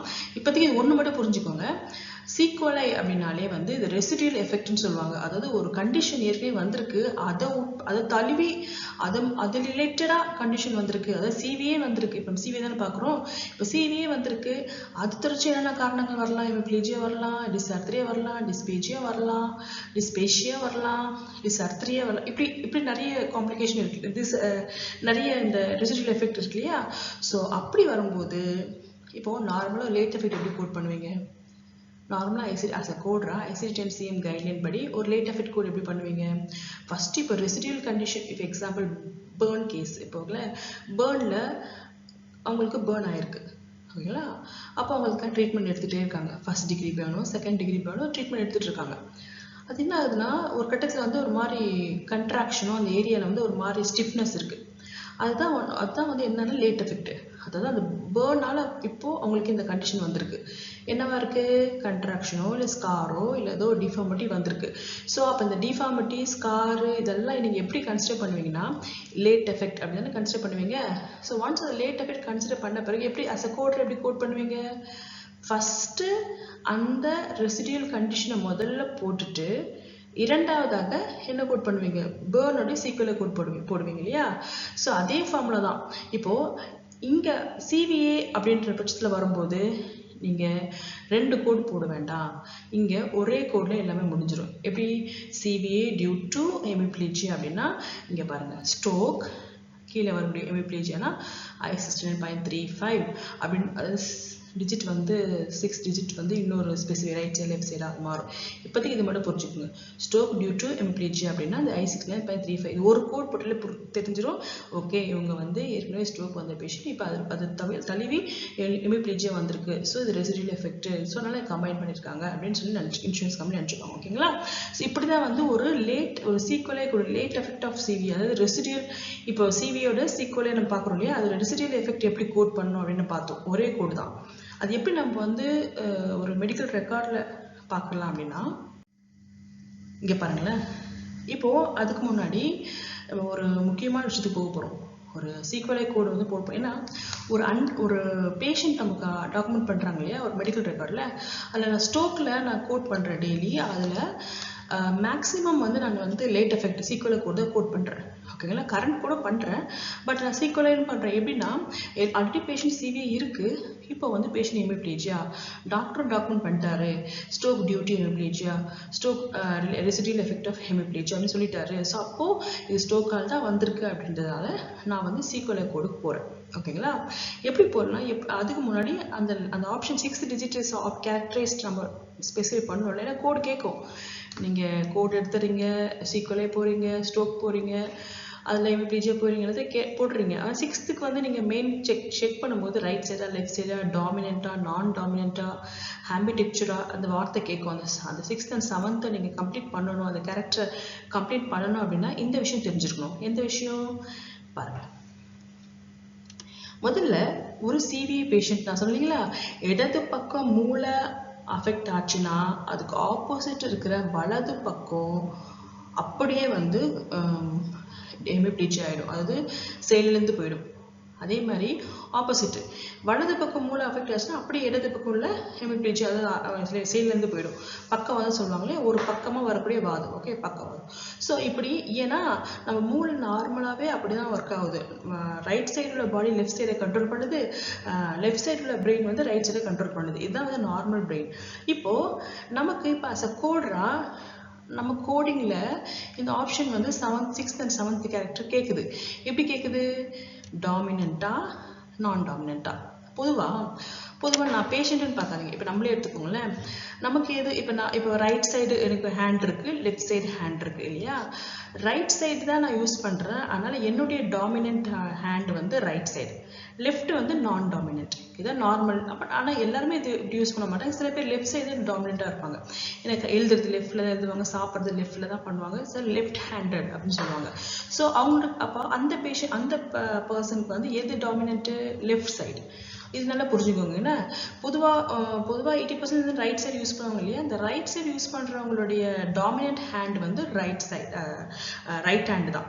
அதே மாதிரி லெஃப்ட் சைடு பேஷண்ட் லெஃப்ட் சைடோட பர்சன் வந்து யூஸ் பண்ணுற அந்த கேரக்டர் வந்து அவங்களுக்கு அது டாமினண்ட். யார் லெஃப்ட் சைடு யூஸ் பண்ணுற பீப்புளுக்கு வந்து லெஃப்ட் சைடு ஹேண்டு தான் டாமினண்ட்.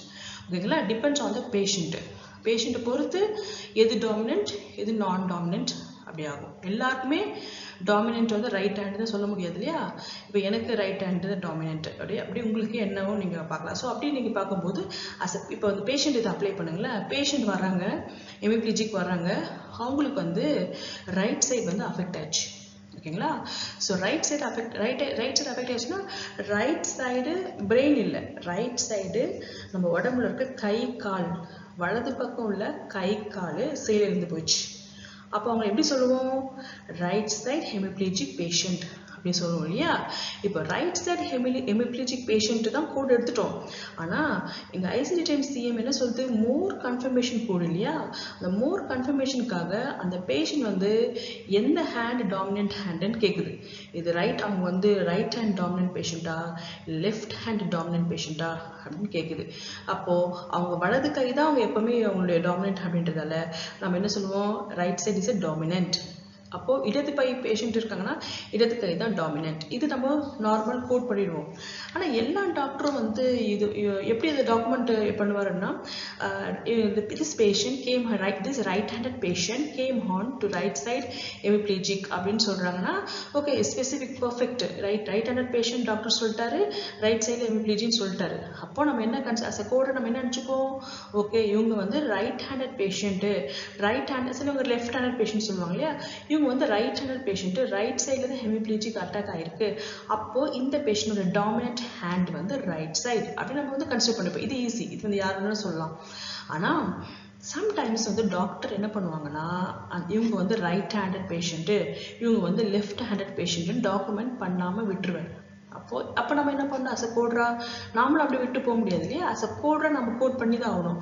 அப்போது அந்த ஒரு டிஜிட், அந்த 6th or 7th option character இருக்கு இல்லையா ICD-10ல், அதை நம்ம எப்படி எடுத்துப்போம் அப்படின்னா, டிஃபால்ட் கோடு நம்மளை வந்து யூஸ் பண்ண சொல்கிறாங்க. அஸ் அ ICD-10-CM கைட்லைன் படி இப்படி டாக்டர் இவங்க பேஷண்ட் வந்து right handed patient left handed patient அப்படின்னு எதுவுமே சொல்லலை, அதாவது right dominant patient left dominant patient எதுவுமே சொல்லலை அப்படின்னா சில கோடை டிஃபால்ட்டை எடுத்துக்கோங்க அப்படின்னு சொல்கிறாங்க. நமக்கு அந்த ரைட்ஸை கொடுக்குறாங்க.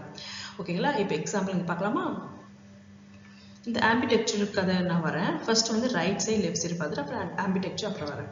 ஃபர்ஸ்ட் இப்போ right side affected default is dominant. அதாவது என்ன சொல்ல வராங்கன்னா, உங்கள் மெடிக்கல் ரெக்கார்டில் சிம்பிளாக உங்கள் மெடிக்கல் ரெக்கார்ட் நீங்கள் குழப்பிக்க வேண்டாம். உங்கள் மெடிக்கல் ரெக்கார்டில் டாக்டர் வந்து மென்ஷன் பண்ணிட்டார் ரைட் சைடு ஹெமிப்ளேஜியா, பேஷண்ட் வந்து ரைட் சைடு ஹெமிப்ளேஜியா மட்டும் தான் சொல்லியிருக்காரு, எதுவுமே சொல்ல ரைட் ஹேண்டரோ டாமினன்ட் எதுவுமே சொல்ல, ஜஸ்ட் ரைட் சைடு ஹெமிப்ளேஜியா மட்டும் தான் சொல்லிட்டாரு. அஸ் அ கோட்ரா நீங்கள் இப்போ எப்படி எடுக்கணும் அப்படின்னா, ஸ்டோக் போயிட்டு லேட் எஃபெக்ட் அது சீக்குவலாக போட்டுட்டு போயிட்டு ஹெமிப்ளேஜியா கோடு கேட்கும், 6th 7th டிஜிட் கேட்கும். நீங்கள் டிஃபால்ட்டாக என்ன கோடு எடுப்பீங்கன்னா ரைட் சைடு. ஸோ டிஃபால்ட்டாக அவங்களுக்கு இப்போ எந்த சைடில் அஃபெக்ட் ஆகிருக்கு அந்த சைடு நீங்கள் எடுத்துப்பீங்க ரைட் சைடு. அது நம்ம எப்படி நம்ம ஒரு எக்ஸாம்பிள் கொடுத்து உங்களுக்கு ஈஸியாக புரிஞ்சிடும் பாருங்களேன். Patient present previous history of non traumatic, எல்லா விஷயத்தையும் சொல்லிடுறாங்க. ப்ரீவியஸ் ஹிஸ்ட்ரி இப்போ இல்லை, கரண்ட் இல்லை. இப்போ நான் கோடு பார்க்குறது எல்லாமே வந்து இப்போ கரண்ட் சிவிஏ இல்லை, ஓல்டு சிவிஏ தான் பார்க்குறோம். ஓகேங்களா. அதாவது ஓல்டு சிவிஏவால் வரக்கூடிய ரெசிடியல் எஃபெக்ட் சீக்குவலை தான் பார்க்குறோம் இல்லையா. So previous history of non dramatic இன்ட்ராசெரிப்ரல் haemorrhage stroke இல்லையா வித் ரெசிடியல் ஹெமிப்ளேஜியா, இது மாதிரி டாக்குமெண்ட் இருக்கணும். இல்லையே நமக்கு வயது தான் பண்ணணும். வித் ரெசிடியல் ஹெமிப்ளேஜியா என்ன சொல்கிறாங்கன்னா, ரெசிடியல்னா இப்போ கரண்ட்டாக இவங்களுக்கு வந்து ஹெமிப்ளேஜியா இருக்குது. வித்துன்னு சொல்கிறாங்கன்னா இந்த வேர்டில் ரொம்ப முக்கியம், டியூ டு வித்து அது மாதிரி கனெக்ட் பண்ணணும். With residual hemiplegia. ஏன் ரெசிடியல் ஹெமிப்ளேஜியா, இப்போ ரெசிடியலாக ஒரு ஹெமிப்ளேஜியா இருக்குது. எதனாலனா ஏற்கனவே வந்து ப்ரீவியஸ் ஹிஸ்ட்ரியில் அவங்களுக்கு வந்து ஒரு இன்ட்ராசெரிப்ரல் ஹெமரேஜ் இருந்திருக்கு. ஓகேங்களா. அதனால வந்து இப்போ வந்து ஹெமிப்ளேஜியா. ஸோ அது எப்படி சொல்கிறாங்கன்னா, residual hemorrhage affecting the right side. So right side hemiplegia இப்போ இருக்குது. Because documentation does not clearly clarity பண்ணலை ரைட் ஹேண்டடா, whether it is right side டாமினன்ட்டா இல்லை நான் டாமினன்ட்டா. ஓகேங்களா. எதுவுமே அவங்க சொல்லலை. ரைட் ஹேண்டட் பேஷண்ட்டா லெஃப்ட் ஹேண்டட் பேஷண்ட் எதுவுமே சொல்லலை. Only residual hemiplegia affecting the right side மட்டும் தான் சொல்கிறாங்க. அப்போது அஸ் அ கோட்ரா நம்ம எப்படி எடுத்துக்கணும், டிஃபால்ட் கோடு இப்போ கோட் பண்ணி விட சூழ்நிலை இல்லையா. அப்போ டிஃபால்ட் கோடு என்ன எடுத்துக்கணும் அப்படின்னா, டாமினன்ட் ஷுட் பி டிஃபால்ட். அவங்களுக்கு எந்த சைடு இப்போ அஃபெக்ட் ஆகிருக்கோ அந்த ஒரு பிலோ த கரெக்ட் அசைன்மெண்ட் ஏன்னா ரைட் சைடு நீங்கள் ரைட் சைடு பேஷண்ட் தான் நான் ரெசிடியல் ஹெமிப்ளேஜியா வந்துருக்கு. அப்போ நீங்கள் ரைட் சைடு எடுத்துக்கணும். இப்போ பார்த்தீங்கன்னா ஹெமிப்ளேஜியா ஒரு hemiparesis following intracerebral hemorrhage affecting right dominant side. So right is நம்ம டிஃபால்ட்டாக டாமினன்ட் சைடு எடுத்துக்கிறோம். ஏன்னா நம்ம டிஃபால்ட் கோட் கொடுத்துட்டாங்க, எந்த சைடில் அவங்களுக்கு அஃபெக்ட் ஆகிருக்கோ அந்த சைடு ரைட் வந்து டாமினன்ட் சைடாக டிஃபால்ட்டாக எடுத்துக்கிறோம். ஓகேங்களா. இப்போ 569.151 கோட் வரும். இது லாஸ்ட் அந்த 151 சொல்கிறாங்களே, இது வந்து என்னென்னா ரைட் சைடு டாமினன்ட். ஓகேங்களா. ஸோ இதுதான் வந்து டிஃபால்ட் கோடு. ஸோ உங்களுக்கு புரிஞ்சிருக்கும். உங்களுக்கு ஆஸ் அ கோடரா இப்போ நம்ம பார்க்குற விஷயம் என்னன்னா சீக்குவலை தான் பார்க்குறோம் இல்லையா? அந்த சீக்குவலையில் சில டிஜிட் இருக்குது. லாஸ்ட் கேரக்டர் பற்றி நம்ம ஃபுல்லாக கேரக்டர் பற்றி நம்ம கரெக்டாக கோடாக இருக்கும், ஒரு பர்ஃபெக்ட் கோடாக இருக்கும், அக்யூரசி கோடாக இருக்கும். அது எப்போ நம்ம எடுப்போம்னா டாக்டர் வந்து டாக்குமெண்ட் பண்ணணும், அது அவருடைய வேலை. சம்டைம்ஸ் அதை மிஸ் பண்ணார் அப்படின்னா இந்த எல்லாத்தையும் நம்ம டிஃபால்ட்டாக எடுத்துக்க முடியாது. அவங்களே ரைட்ஸ் கொடுக்குறாங்க, ஐசிடிஎன்சிஎம் கோடிங் புக்ஸ்லேயே ரைட்ஸ் கொடுக்குறாங்க. ரைட் சைடு அவங்க எதுவுமே சொல்லலை, right handed patient left handed patient எதுவுமே சொல்லலைன்னா இந்த மாதிரி டைமில் நீங்கள் இதை வந்து டாமினண்ட்டாக எடுத்துக்கோங்க அப்படின்னு சொல்கிறாங்க. இப்போ as per the right side patient affect ஆகிறாங்க. ஸோ நான் ரைட் சைடு டாமினண்ட்டாக எடுத்துக்கிறோம் இல்லையா? இப்போது லெஃப்ட் சைடில் அஃபெக்ட் ஆச்சுன்னா என்ன பண்ணுவீங்க பார்க்கலாங்களா?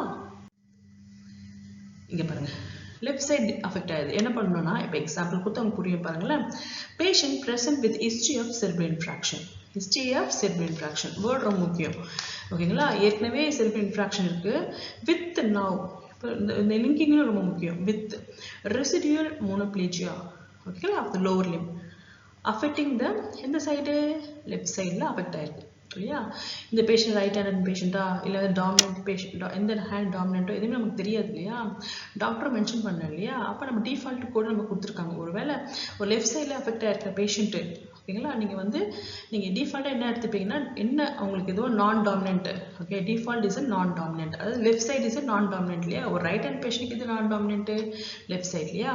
ஸோ இன்னும் குழப்பிக்காதீங்க. லெஃப்ட் சைடு அப்படி சொன்னாலே லெஃப்ட் சைடு நீங்கள் அஃபெக்டிங் சைடாக எடுத்துக்கிறீங்க, அந்த டாமினன்ட் அதாவது அந்த நான் டாமினன்ட் சைடை எடுத்துப்பீங்க, ஓகேங்களா? ஸோ எந்த சைடில் அஃபெக்ட் ஆகுதோ அந்த சைடை நீங்கள் கூட எடுத்துப்பீங்க, சிம்பிளாக சொல்கிறேன்னா, ஓகேங்களா? இந்த பேஷண்ட் என்ன சொல்கிறாங்க? கிளியரிட்டிக்காக டாக்டர் ரைட் ஹேண்டோ லெஃப்ட் ஹேண்டோ டாமினன்ட் சொல்லலை. வந்தது வந்து ஏற்கனவே ஹிஸ்ட்ரி ஆஃப் ஸ்ட்ரோக், அதாவது ஹிஸ்ட்ரி ஆஃப் செரிப்ரல் இன்ஃப்ராக்ஷன்னால with now residual hemiplegia, with now residual monoplegia, ஓகேங்களா, லோவர் லிம்ல affecting left side. So as a code போடுறீங்க, அந்த I69.344னா மோனோப்ளேஜியா, ஸ்ட்ரோக் போயிட்டு மோனோப்ளேஜியா போனீங்கன்னா அஃபெக்டிங் லெஃப்ட் சைடு அப்படி நீங்கள் போனீங்கன்னா டிஃபால்ட்டாக நான் டாமினன்ட் சைடு தான். எப்பவுமே ரைட்டு தான் டாமினன்ட்டு, லெஃப்ட் தான் நான் டாமினன்ட் இல்லையா?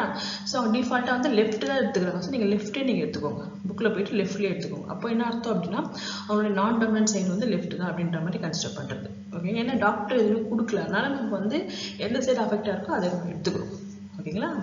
இப்போ நம்ம ரைட் சைடு பார்த்துட்டோம், லெஃப்ட் சைடு பார்த்துட்டோம். நான் சொன்னாலே இன்னொன்று இருக்குது அப்படின்னு, ஆம்பிடெக்சுவர். அது என்னன்னா இங்கே பார்த்தீங்களா, ஆம்பிடெக்சுவஸ் பேஷண்ட். இந்த மாதிரி பேஷண்ட்டும் சம் ரேர்லி வருவாங்க. யாருன்னா இவங்க வந்து able to use both hand, அதாவது இவங்க ரைட் ஹேண்டில் மட்டும் தான் யூஸ் பண்ண மாட்டாங்க, லெஃப்ட் ஹேண்டில் மட்டும் தான் யூஸ் பண்ண மாட்டாங்க, ரெண்டுத்துலேயும் யூஸ் பண்ணுறக்கூடிய கெப்பாசிட்டி உள்ளவங்க. ரைட் சைடும் எழுதுவாங்க, லெஃப்ட் சைடும் எழுதுவாங்க, ஓகேங்களா? இவங்கள தான் வந்து ஆம்பிடெக்சுவஸ் பேஷண்ட் சொல்லுவாங்க. ஸோ எயின்ஸ்டீனில் இருக்காங்க இல்லையா? ஸோ எயின்ஸ்டீனில் பார்த்தீங்கன்னா ரெண்டு கையிலும் யூஸ் பண்ணி எழுதுவார். ஸோ அவர் வந்து இந்த பர்டிகுலர், ஏன்னா இப்படி ரெண்டு சைடும் யூஸ் பண்ணி எழுதும் போது என்ன ஆகும் அப்படின்னா, அந்த நம்ம இந்த மாதிரி பேஷண்ட்டு ஒரு ஹெமிப்ளேஜியா அஃபெக்ட் ஆகிறாங்க. இப்போ என்ன பண்ணுவீங்க அப்படின்னு கேட்குறாங்க. ரைட் சைடுனா ஓகே, ரைட் சைடு டாமினன்ட் நீங்கள் எடுத்துப்பீங்க, டிஃபால்ட்டாக ரைட் சைடு எடுத்துப்பீங்க. லெஃப்ட் சைடு அஃபெக்டட் ஆச்சுன்னா லெஃப்ட் சைடு டிஃபால்ட்டாக நீங்கள் எடுத்துப்பீங்க. இப்போ ரெண்டு ஹேண்ட் உள்ள பேஷண்ட், ஆம்பிடெக்சுவல் பேஷண்ட்டும் வருவாங்க. சம்டைம்ஸ் இவங்களும் வந்தாங்க அப்படின்னா இவங்களுக்கு நீங்கள் எப்படி எடுத்துப்பீங்க அப்படின்னு கேட்குறாங்க. இப்போ பார்க்கலாங்களா? See, ambidextrous patient present with history of non-traumatic subacute hemorrhage. So, இவங்க CVA patient will history now with residual hemiplegia affecting a left side. ஓகேங்களா? ஸோ இந்த மாதிரி பேஷண்ட்டு, இந்த பேஷண்ட் வந்து லெஃப்ட் சைடு அஃபெக்ட் ஆகிருக்கு ஹெமிப்ளேஜியா, ஹிஸ்ட்ரி ஆஃப் ஸ்ட்ரோக்கு. இப்போ வந்து சீக்வலை வந்து வித் ரெசிடியல் ஹெமிப்ளேஜியா எங்கன்னா லெஃப்ட் சைடில். நீங்கள் கேட்கலாம், எங்கே இந்த பேஷண்ட் ரைட் சைடும் டாமினெண்ட்டு தான், லெஃப்ட் சைடும் டாமினெண்ட்டு தான். இந்த பேஷண்ட் பர்டிகுலராக இந்த பேஷண்ட் பார்த்தோன்னா இட்ஸ் ஆம்பிடெக்சுவஸ் பேஷண்ட் இல்லையா? Right side left side both அவங்க ரெண்டுமே பண்ண முடியும். இது எப்படி நான் வந்து எடுத்துக்குது அப்படின்னா, இதையும் அவங்க இந்த மாதிரி டாக்டர் வந்து இவங்க வந்து ரைட் ஹேண்டடாக டாமினெண்ட் லெஃப்ட் அப்படி சொல்ல முடியாது இல்லையா? அப்படி சொல்லலை டாக்டர், எதுவுமே சொல்லலை அப்படின்னா நீங்கள் டிஃபால்ட்டாக நீங்கள் எப்படி எடுத்துப்பீங்க தெரியுமா? அவங்க எந்த சைடில் அஃபெக்ட் ஆகிருக்கோ அந்த சைடை வந்து நீங்கள் வந்து டாமினெண்ட்டாக எடுத்துப்பீங்க. இப்போ எக்ஸாம்பிள், இந்த பேஷண்ட் வந்து லெஃப்ட் சைடில் அஃபெக்ட் ஆகலையே, அப்போ நீங்கள் டிஃபால்ட்டாக கூட எடுப்பீங்க லெஃப்ட் சைட் டாமினன்ட் சைடு அப்படின்னு சொல்லி எடுத்துப்பீங்க. லெஃப்ட் சைடு போனால் டாமினன்ட் சைடு வந்துடும், okay? Left side dominant side நீங்கள் எடுத்துப்பீங்க, ஓகேங்களா? So this is a important because code எடுக்கிறது ரொம்ப ரொம்ப முக்கியம் இல்லையா? அதனால் இந்த கோட் வந்து நீங்கள் எடுக்கும்போது இதை பார்த்துக்கணும். ஒரு ஒரு சீக்வலை கோட் எடுக்கும்போது நீங்கள் ஆஸ் அ கோடை நீங்கள் எல்லாமே மெயின் கோடில் எடுத்துப்பீங்க. எடுத்துகிட்டு அந்த 6th கேரக்டர் நீங்கள் வரும்போது 6th and 7th கேரக்டர் வரும்போது ஓகேங்களா. ஸோ பர்டிகுலர் நீங்கள் 2 சொல்கிறாங்களே 6th கேரக்டர் வரும்போது நீங்கள் லெஃப்ட் டாமினன்ட் சைடு அது கேட்கும். லெஃப்ட் டாமினண்ட்டா ரைட் டாமினண்ட்டா கேள்வி கேட்கும் உங்கள் புக்கு. அப்போது டிஃபால்ட் கோடான எந்த சைடு அஃபெக்டாக இருக்குது, லெஃப்டா. ஸோ லெஃப்ட் டாமினன்ட் அப்படின்னு நீங்கள் எடுத்துப்பீங்க. ஓகேங்களா. ஸோ இதான் வந்து மெயின் இந்த பர்டிகுலர் சீக்வலைக்கு. ஓகேங்களா. இப்போது இந்த பேஷண்ட்டு ஒரு சீக்வலை பேஷண்ட் எப்படி இது பார்க்கலாங்களா. Patient seen today history of stroke 10 years ago. அதாவது இது ஹிஸ்ட்ரி ஆஃப் ஸ்ட்ரோக், அதாவது எப்பவுமே இந்த வார்த்தை இருக்கணும். History of stroke, previous stroke, இல்லை ஒரு 10 years பிஃபோர் ஒரு 5 years பிஃபோர் வந்த ஸ்ட்ரோக்கு, இந்த மாதிரி வார்த்தைகள் இருந்து ஓகேங்களா. அது கூடயே இந்த ரெசிடியல் அப்படின்ற வார்த்தை இருக்கணும் அந்த பேஷண்ட். இதனால தான் ரெசிடியல் நவ் லெஃப்ட் சைடு ஹெமிப்ளீஜியா அப்படின்னு நான் சொல்கிறேன். அப்படி சொல்லணும். அப்படி சொன்னால் தான் நீங்கள் அதை வந்து சீக்வலை கூட நீங்கள் எடுத்துப்பீங்க. ஓகேங்களா. இங்கே a patient seen today history of stroke 10 years ago, a patient has a residual left hemiplegia அப்படின்னு சொல்கிறாங்க. ஓகேங்களா. இப்போது as a result ஓகேங்களா, as a result being followed by neurology டாக்டர்கிட்ட வராங்க. எப்படி நீங்கள் எடுப்பீங்க, இப்போது எப்படி எடுப்பீங்கன்னா லெஃப்ட் சைடில் அஃபெக்ட் ஆயிருக்கு இல்லையா. ஸோ நீங்கள் என்ன பண்ணுவீங்க, லெஃப்ட் சைடு அஃபெக்ட் ஆன பேஷண்ட் வந்து டிஃபால்ட்டாக வந்து லெஃப்ட் நான் டாமினேட் எடுத்துப்பீங்க.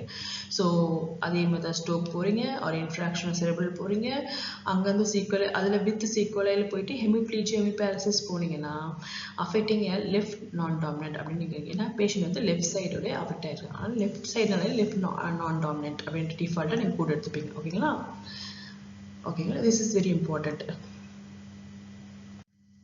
இப்போ இன்னொரு எக்ஸாம்பிள் நான் சொல்லட்டுங்களா.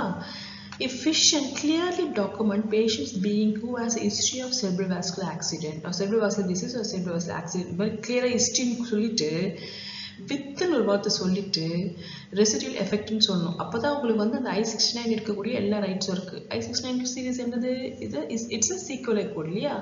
ஸோ அப்போது ஒரு எக்ஸாம்பிள் பார்க்கலாங்களா. Patient present with history of cerebral infraction. இங்கே என்ன சொல்கிறாங்க, history of cerebral infraction சொல்லணும். வெறும் cerebral infraction கொடுத்துட்டு சொன்னால் நம்ம வந்து அதை கரண்ட்டாக தான் கன்சிடர் பண்ணுவோம். So history of cerebral infraction சொல்கிறாங்க இல்லையா. ஸோ ஹிஸ்ட்ரினா அப்போது ஓல்டு CVA. இப்போது she has a residual dysphagia அப்படின்னு சொல்கிறாங்க. இப்போ ரெசிடியல்னா இப்போதைக்கு அந்த ஹிஸ்ட்ரி ஸ்ட்ரோக்கால் இப்போ ரெசிடியல் டிஸ்பேஷியா இருக்குது. ஸோ அது வந்து நியூரலஜிஸ்ட்டு வராங்க. எப்படி கோட் பண்ணுவீங்க அப்படின்னா அதே தான் செரிபிரல் இன்ஃப்ராக்ஷன் போயிட்டு அந்த சீக்வலை போனீங்கன்னா டிஸ்பேஷியா I-69.321. இதில் இப்போ லெஃப்ட் சைடு ரைட் சைடில் இல்லை. ஏன்னா உங்களுக்கு தெரியும் அஸ் எக்ஸ்ட்ரிமிட்டி வந்து ரைட் சைடு லெஃப்ட் சைடு அது தானே எக்ஸ்ட்ரிமிட்டி. மற்றபடி இந்த டிஸ்பேஷியா டிஸ்ஆர்த்ரியா ஃபேஷியல் குரூப் இதுக்கெல்லாம் ரைட் சைடு லெஃப்ட் சைடில் அப்படியே வராது. ஓகேங்களா. டைரக்ட் கோடு I-69.321 வந்துடும். ஓகேங்களா. இப்போ நம்ம பார்க்குறோம் இல்லையா. ஸோ இதை நம்ம எப்படி கன்சிடர் பண்ணுறதுனா சில எல்லா நேரத்துலையும் இல்லை, சில டைமில் இந்த மாதிரி சினாரியோ கூட நீங்கள் கோட் பண்ணக்கூடிய சூழ்நிலை வரும். எப்படி ஒரே பேஷண்ட்டு தான் நியூ CVA, அது இன்னொரு அர்த்தம் வந்து கரண்ட் CVA சொல்லுவாங்க, அந்த நியூ CVA சொல்லுவாங்க. ஒரே பேஷண்ட்டு தான் new CVA and old CVA ரெண்டுமே இருக்கும். எப்படி இருக்கும், நான் உங்களுக்கு ஏற்கனவே சொன்ன மாதிரி ஒரு CVA ஒரு தடவை மட்டும் அட்டாக் ஆகாது. மேபி ஒரு 2 மாதத்துக்கு ஒரு தடவை மறுபடியும் புதுசாக ஒரு CVA உற்பத்தி ஆகலாம். இல்லை வந்து ஆல்ரெடி அவங்களுக்கு CVA with hemiplegia residual effect late effect போயிட்டுருக்கு, ட்ரீட்மெண்ட் எடுத்துகிட்டு இருக்காங்க. பட் இப்போது இமீடியட்டாக இன்னொரு CVA அஃபெக்ட் ஆகுது. அப்போது அந்த மாதிரி சூழ்நிலை நம்ம எப்படி கோட் பண்ணணும் அப்படின்ட்டு இந்த சினாரியோ பார்க்குறோம். ஓகேங்களா. இது கேர்ஃபுல்லாக நோட் பண்ணுங்கள். ஏன்னா இந்த சினாரியோ நீங்கள் கோட் பண்ணும்போது நீங்கள் 2 கோடு யூஸ் பண்ணுவீங்க. ஏன்னா இந்த CVA பொறுத்த மட்டும் ஓல்டு CVA அந்த லேட் எஃபெக்ட் கோடு CVAவும் கோட் பண்ணணும். இப்போ கரண்டாக இருக்கலையே CVA அதையும் கோட் பண்ணணும். எப்படி கோட் பண்ணணும்னா ஒரு எக்ஸாம்பிள் கொடுத்து அவங்க புரியும் பாருங்களேன். இங்கே என்ன சொல்கிறாங்கன்னா a patient as a new CVA, இங்கே டேரக்டாக பேர் கொடுத்துட்டாங்க new CVA due to embolism of the right carotid artery. எங்கன்னா ரைட் carotid arteryல ஒரு embolism இருக்குது, அதனால வந்து அது நியூ CVA சொல்கிறாங்க. ஓகேங்களா. அதனால அவங்களுக்கு என்ன இருக்குன்னா இமிடியட்டாக அவங்களுக்கு என்ன இருக்குன்னா டிஸ்பேஜியா, ஓகேங்களா, டிஸ்பேஷியா இது ரெண்டுமே இருக்குது. ஸோ இந்த டிஸ்பேசியா இதெல்லாம் வந்து ஒன் ஆஃப் த அந்த நியூ சிவியோடைய சிம்டம்ஸ். ஓகே, இதையும் மேனிஃபெஸ்டேஷன் இதையும் தான் நம்ம கோட் பண்ணணும். நீங்கள் கேட்கலாங்க, இந்த டிஸ்பேசியெல்லாம் வந்து லேட் எஃபெக்ட் தானே வரும். லேட் எஃபெக்ட்ன்றது வந்து இது டைம் லிமிட் கிடையாது, உங்களுக்கு இமிடியேட்டாக வந்து உங்களுக்கு வரும் இல்லையா. ஸோ அப்போ நீங்கள் எப்படி கோட் பண்ணணும்னா, இப்போ கரண்ட் சிவியோட ஒரு சிம்டம்ஸ் ஒரு மேனிஃபெஸ்டேஷன் கூட இருக்குது அப்படின்னா கரண்ட் சிவியை கோட் பண்ணிட்டு அது கூட இந்த மேனிஃபெஸ்டேஷன் கோடும் கோட் பண்ணணும். ஓகேங்களா. அதே சமயத்தில் ஒரு ஹிஸ்ட்ரி கோட், ஒரு ஹிஸ்ட்ரி சிவிஏ இருக்குது, ஒரு ஓல்டு சிவிஏ இருக்குது, அது கூட ஒரு ரெசிடியல் எஃபெக்ட் கொடுத்து ஒரு டிஸ்பேசியா இருந்துச்சுன்னா அதை எப்படி கோட் பண்ணுறது அப்படின்னா அதை ஸ்டோக் போயிட்டு ரெசிடியல் எஃபெக்ட் போயிட்டு அது கீழே இருக்கிற லேட் எஃபெக்ட் கோட் பண்ணணும். கேட்கல என்னங்க ஒரே கன்ஃபியூஷனாக இருக்குன்னா உங்களுக்கு 2 எக்ஸாம்பிள் கொடுக்குறேன், ஈஸியாக புரிஞ்சுன்னு பாருங்களேன். இந்த பேஷண்ட்டு ஒரு நியூ சிவிஏவாக வந்திருக்காங்க. ஓகேங்களா, இது முழுசாக படித்து முடிக்கும் போது தெரியும். நியூ சிவிஏக்காக வந்திருக்காங்க. எதனால சிவிஏ வந்திருக்கு? எம்போலிசம் ரைட் கெட்ராட்டியில் இருக்குது, எம்போலிசம் ஆயிருக்கு. எம்போலிசம் தெரியும் இல்லையா, ஒரு ஏரியா அந்த பிளட் கிளாட் வந்து ஒரு ஏரியாலேருந்து இன்னொரு ஏரியா ட்ராவல் பண்ணுது அந்த கெட்ராட்டில் ஆர்ட்ரியில். அப்படி ஆகும்போது அவங்களுக்கு அந்த சிவிஏ நியூ சிவிஏ அவங்களுக்கு வந்து அட்டம் ஆயிருக்கு, புதுசாக வந்திருக்கு. அது ரிலேட்டடாக அவங்க சொல்லிட்டாங்க தே ஹேவ் அ டிஸ்பேசியா. டிஸ்பேசியான்னு அவங்களுக்கு தெரியும், ஸ்வாலோவிங் டிஃபிகல்ட்டி, முழுங்கவே கஷ்டப்படுவாங்க. டிஸ்பேசியா அது வந்து அவங்க என்ன சொல்லுவாங்க, ஸ்பீச்சிங் டிஃபிகல்ட்டி, அதாவது அவங்க வந்து எது சொல்ல நினைக்கிறாங்களோ அவங்களால சரியாக புரிஞ்சிக்க முடியாது, அவங்களுக்கு பேச முடியாது. ஸோ அது வந்து டிஸ்பேஷியான்னு சொல்கிறாங்க. அதனால அந்த 2 கண்டிஷனும் இப்போ எதனால வந்திருக்கு, நியூ சிவியால் வந்திருக்கு. இது ஒரு செட்டு. டியூ டு சொல்லிட்டாங்க, டியூ டு கரண்ட் ஸ்ட்ரோக்கால் இந்த 2 கண்டிஷன் வந்திருக்கு அப்படின்னு சொல்லிட்டாங்க. இது ஒரு செட்டு. அதுக்கப்புறமா இன்னொரு எக்ஸாம்பிள் சொன்னாங்க, அதே பேஷண்ட் தான்.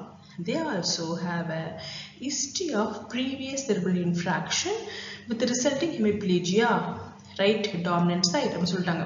இதே பேஷண்ட் தான் இப்போ நியூவாக ஒரு கரண்ட்டாக ஒரு எம்போலிக் கரெக்டட் ஆர்ட்ரியில் செரிப்ரல் வாஸ்குலர் இன்ஃப்ராக்ஷன் ஆகி அது கூடவே தே ஹாவ் அ டிஸ்பேசியான்னு இருக்குது. ஆனால் இதே பேஷண்ட் தான் ஹிஸ்ட்ரி ஆஃப் ஒரு சிவிஏ இருக்குது, அதோட ரெசிடியல் எஃபெக்டான ஹெமிப்ளேஜியா ரைட் சைட் டாமினன்ட் ஹேண்டாகவும் இருக்குது. ஸோ ரெண்டுமே இருக்குது இந்த பேஷண்ட்டுக்கு. ஓகேங்களா, already history of CVA hemiplegia treatment போயிட்டுருக்கு.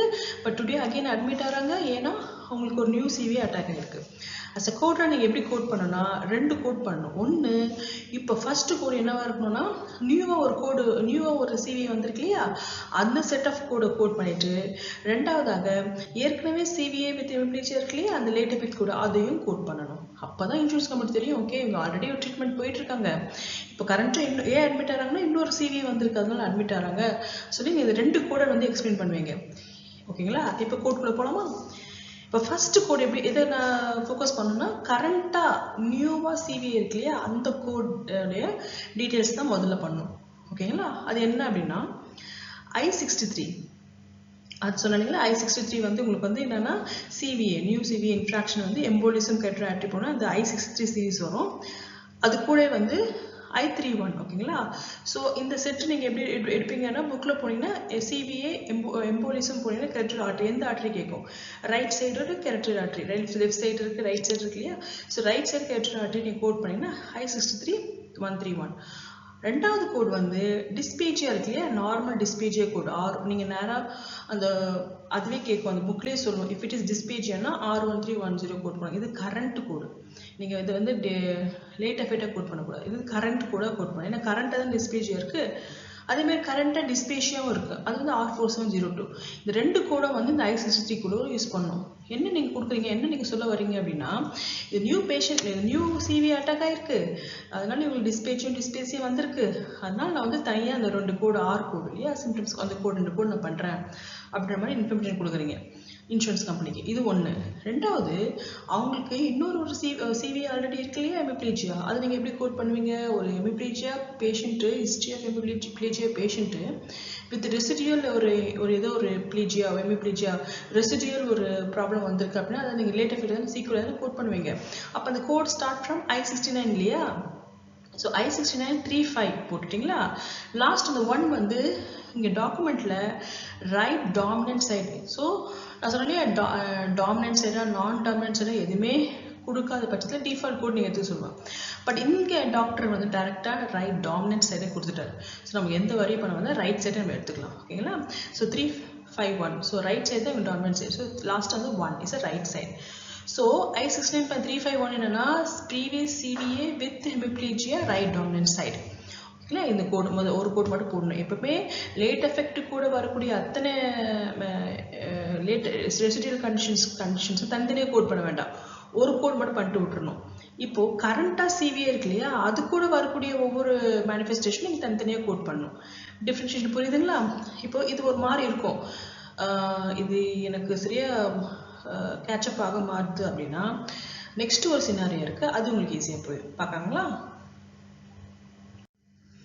இங்கே பாருங்க, patient admitted CVA due to thrombosis. Cerebral artery தெரியல. இப்போ கரண்டாக அட்மிட் ஆகிறாங்க, சிவிஏக்கு தான் அட்மிட் ஆகிறாங்க, த்ரோம்போசிஸ் டியூ டு த்ரோம்போஸால் அட்மிட் ஆகிறாங்க சிவிஏ.